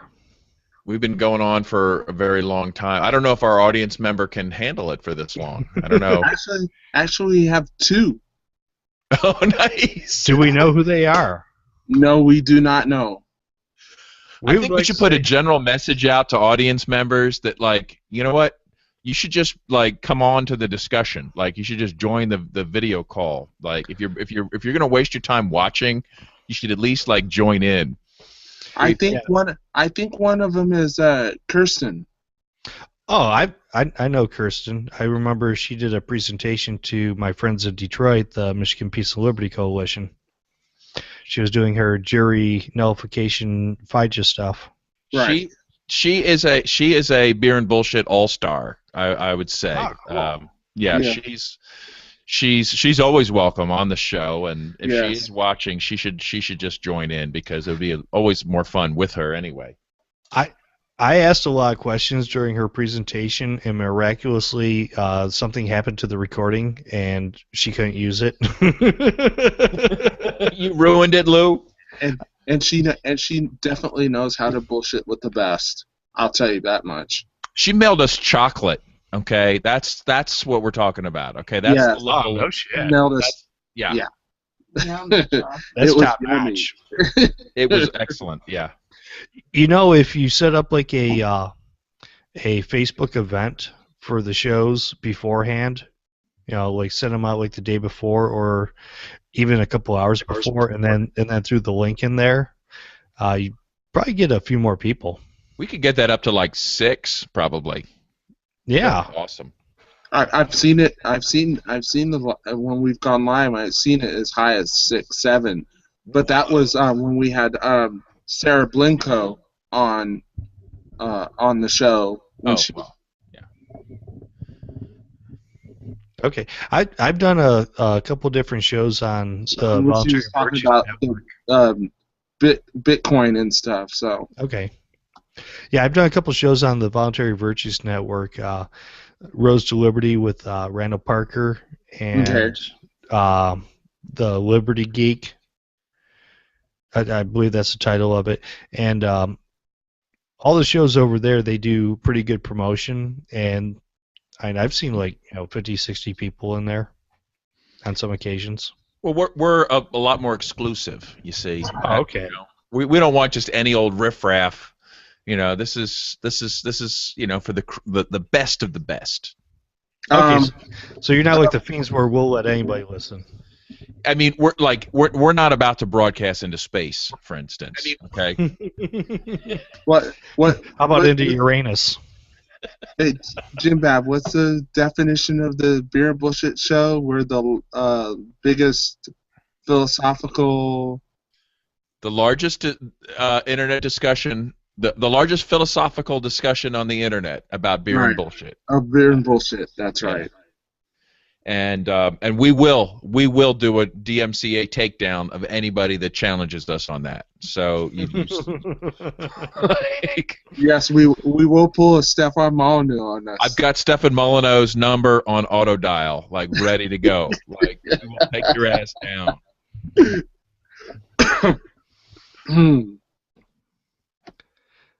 So, did we ever hear from the Beer and Bastards crew? That's our internet arch rivals. No, I did not. Yeah. Yeah. You know what? I think we need a little legal action there. They either come on our show or face the DMCA. Yeah. Maybe we need to. I still have Matt Palumbo on Facebook, so I'm gonna have to drop him a line sometime. Lou, have you ever heard of the Beer and Bastards show? No, I haven't. Oh, yeah. Well, they're trying to damage our brand. That's all I'm going to say. Shame on them. Yeah. Those I mean, bastards. Beer and Bastards, beer and bullshit. Don't you think consumers could be easily confused by this similarity? Yeah. Some similitude? Is Garrett still involved with the show? He comes on from time to time. Okay. Yeah, former fiend. Yeah. We got all these interconnections and stuff. We've had many fiends on the show. Let's just see if I can name all the fiends we've had on the show. Of course, the Bad Quaker, Ben Stone. We've had Lou. We've had Megan. We've had who am I missing? Oh, Derek J. Derek J. Any other fiends we've had on here? That's it. Except for Jarrett, who's taken over the show. Former fiend, right? You know what? And there's so many new fiend hosts, I can't even keep track anymore. So I can't even keep track. You know who I'm looking forward to hopefully getting to meet is Randy England at PorkFest. He said he's coming, and he's one of my favorite fiends. So that'll be. Oh yeah, he's a real nice guy, fun to hang out with. He came up to Michigan Peace and Liberty or Midwest Peace and Liberty Fest last year. Nice. So if he can make it, you can make it. Where he's down south. I forget where he is. Jefferson City, Missouri. Right. Yeah. Fun guy and a nice change up from the other hosts. I like some of these different sort of mismatches of generations and perspectives with the hosts. It works out. Yeah. I did a show with Dan and I really enjoyed it. He and I had spoken for maybe an hour or so just a couple nights before via Skype. Which one is Dan? The Scottish guy. Oh, okay. Yeah, I couldn't remember his name. Okay. Yeah, I think I've heard a couple shows with him. So. Yeah, but he and I had never spoken before, and I'd heard a little bit of him, and we got paired together. So I said, hey, let's chat beforehand so we can get to know each other and everything else, and we just started clicking right from the beginning, and it worked out perfectly. Nice. His brogue is a little bit tough, it's definitely a hard one, but you get used to it pretty quick. So it's not like you can't understand him, but so yeah, he's good. I thought I heard a show with him and his wife do the show together sometimes. Is that right? I think they did Saturday. Well, they have their own podcast. It's the Greeting Out podcast, and they did the show with Michael occasionally chirping in on Saturday. Okay. So Nice. it was mostly them. Michael literally probably didn't spend 60 seconds on the whole time. Where the hell has Bill Bupert been? I don't know. I haven't talked to him in quite a while. He was probably like my favorite fiend. Like I mean, you get Bill Bupert on, and you're just guaranteed like just edge of your seat information. Like I would just love having him on there. Yeah, I hosted a show with him. This was early on, back when we could do it via Skype, and yeah, hosting the show with him was just really awesome. That was shortly after PorkFest, I think it was. But yeah, he's a wealth of knowledge, information. Wow. He's fun. Yeah. He's great at joking around. So Yeah, nice. I love the dry sense of humor that you bring that to the table. Bill's got that. I'd say a lot of the fiends have that. It's definitely the sort of the overriding, or at least an underlying current. yeah, and I really enjoy doing the shows with Ben. I don't really get a chance to do too much with him. We just did the Sunday show a couple of days ago, and I still haven't had a chance to listen to it yet. I think I heard that you guys were talking about camping, right? Yeah, camping, traveling. I'm like, this is right up my alley. It's like, yeah, like Lou and Ben talking about camping. Like that's.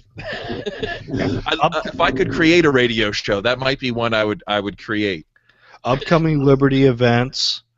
What else was there? Oh yeah, just talk about people that we met. I'm pretty sure I gave you a shout out in there. If I heard did, my shout out. I was like, I got a shout out.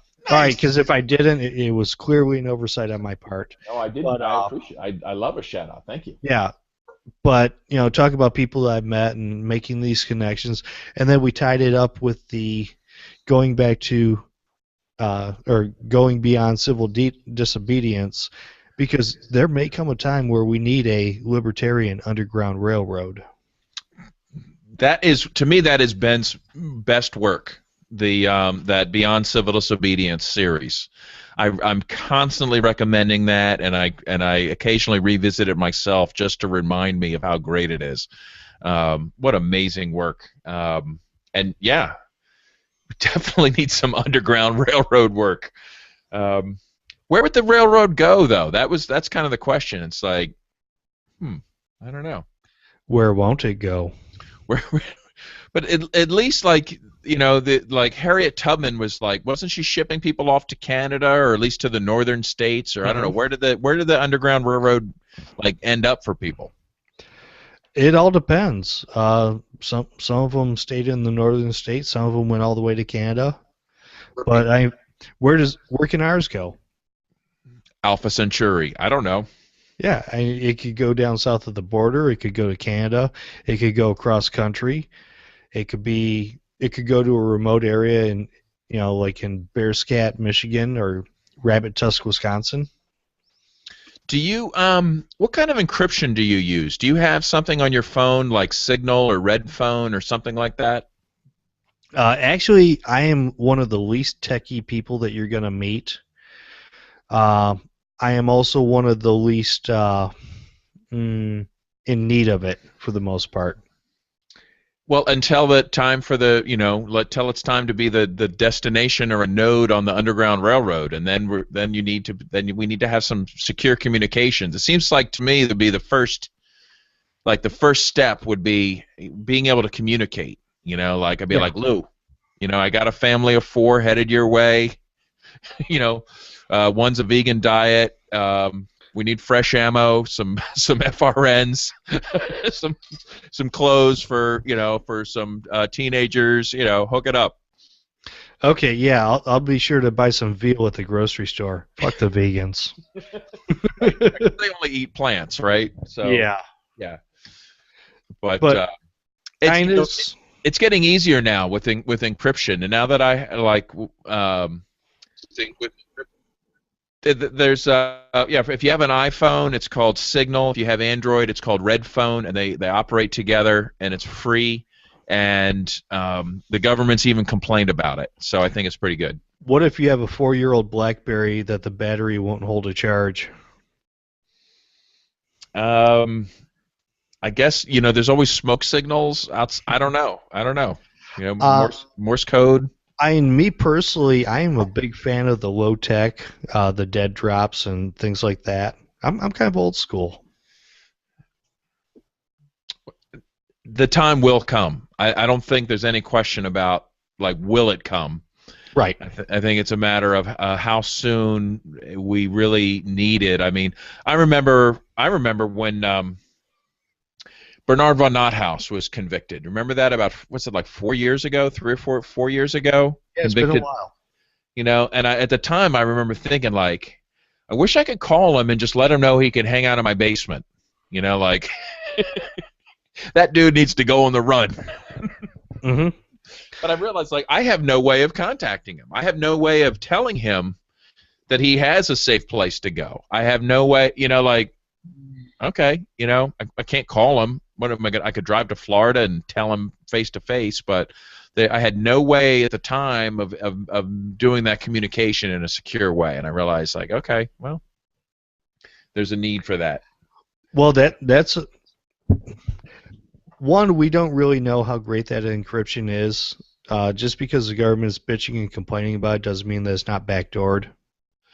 Well, yes and no, and I'm not technically savvy enough to really understand, but I did read some research from the posted from the Electronic Frontier Foundation, and they did a review of 10 different technologies and compared them on 10 different topics, from being open source and independently audited, and they went through a lot of heavy criteria and they rated them all. And this came up as being as the most solid. It was very solid in there. And I was okay. So I'm not technically savvy enough to know that it's impenetrable. Nothing's impenetrable, but it seems pretty damn solid. So I'll go with the best I can get, and that's one of them. So okay. Yeah. It's not bad, at least according to Electronic Frontier Foundation and some experts, and something I read on the internet said it was good. Okay. So anyway, someday you'll have a phone or something. Someday I'll have a phone from the 21st century. Yeah.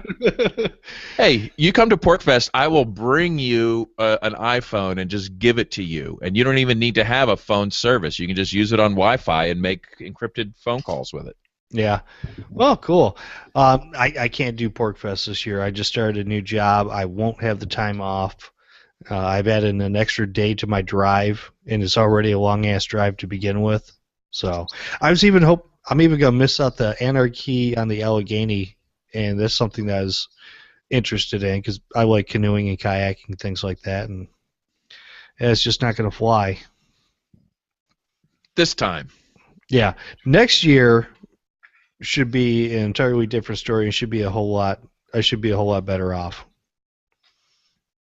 So yeah, you I was intrigued by that Anarchy on the Allegheny too. Pennsylvania is, it's at the other end of Pennsylvania, I guess, for me, which is 6 hours away. But I think I did get an invite for that too, and I do love that kind of stuff as well. But let's hope for more of that kind of stuff. I'd like to see a constant barrage of those invites in my inbox. Yeah. Something I'd like to do is get some little short promotional interviews with the folks that are doing these things and publish them. Why not? Do it. Do it. Yeah. But anyway, all right. So it's getting late, and I'm gonna have to wrap up. I think we've overextended our audience members anyway. Do you agree, Chris? Yeah. Even though there's still 2 hanging on there. they fell asleep and haven't disconnected. Yeah. Well, Lou, it's awesome. It's awesome getting to hang out with you, as always. It's certainly a pleasure and an honor, and the fact that we have these weird tubes connecting us and making it work is awesome. So, yeah. Thanks for having me on here. It's always a pleasure to talk to you, Jim. Chris, it's nice to finally meet you. Nice to meet you. I wish my camera was working. I don't know what the hell's going on with this damn computer. I'm still in my work clothes. I'm still in a dress shirt and cleaned up. The hair's in a ponytail and everything I was else. gonna say, yeah, I was gonna say it looked like you had a haircut or something, like very respectable almost. No, it's in a ponytail. Oh, okay. Yeah, it's pretty long. All right. One of these days I'll post a picture on Face Beef with it just hanging loose. So. All right, cousin it. Not quite that bad. But when you saw me, it wasn't long enough for a ponytail. Okay. So, but get your ass out to Michigan this year. You can see it in person. Won't be this year, but it'll happen. It'll happen. Alrighty. Hey, Chris, where do you live? Are you coming to Michigan this year?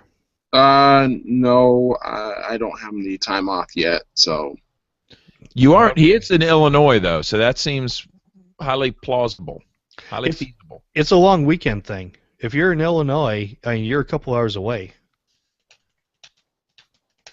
Get him an invite for that. Let's put a little pressure on him there. I think he deserves that. I think he'd enjoy that. You know what? I think the wife would enjoy that. So you owe it to her. Do you have kids? Yes, I do. They'll love it. Or leave them behind, and they'll love it too.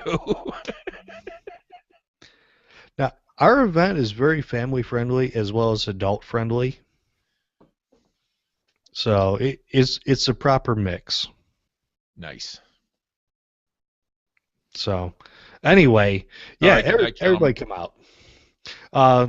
Jim, when you take us off from the broadcast, I'll give you some of the lowdown on the beef. Okay. All right. I will. I'll be on the lookout. All right. All right. Okay. Thank you for coming on, Lou. I appreciate it. Jim, always. See you in 2 weeks. Thank you, Chris. All right. See you guys. Worms.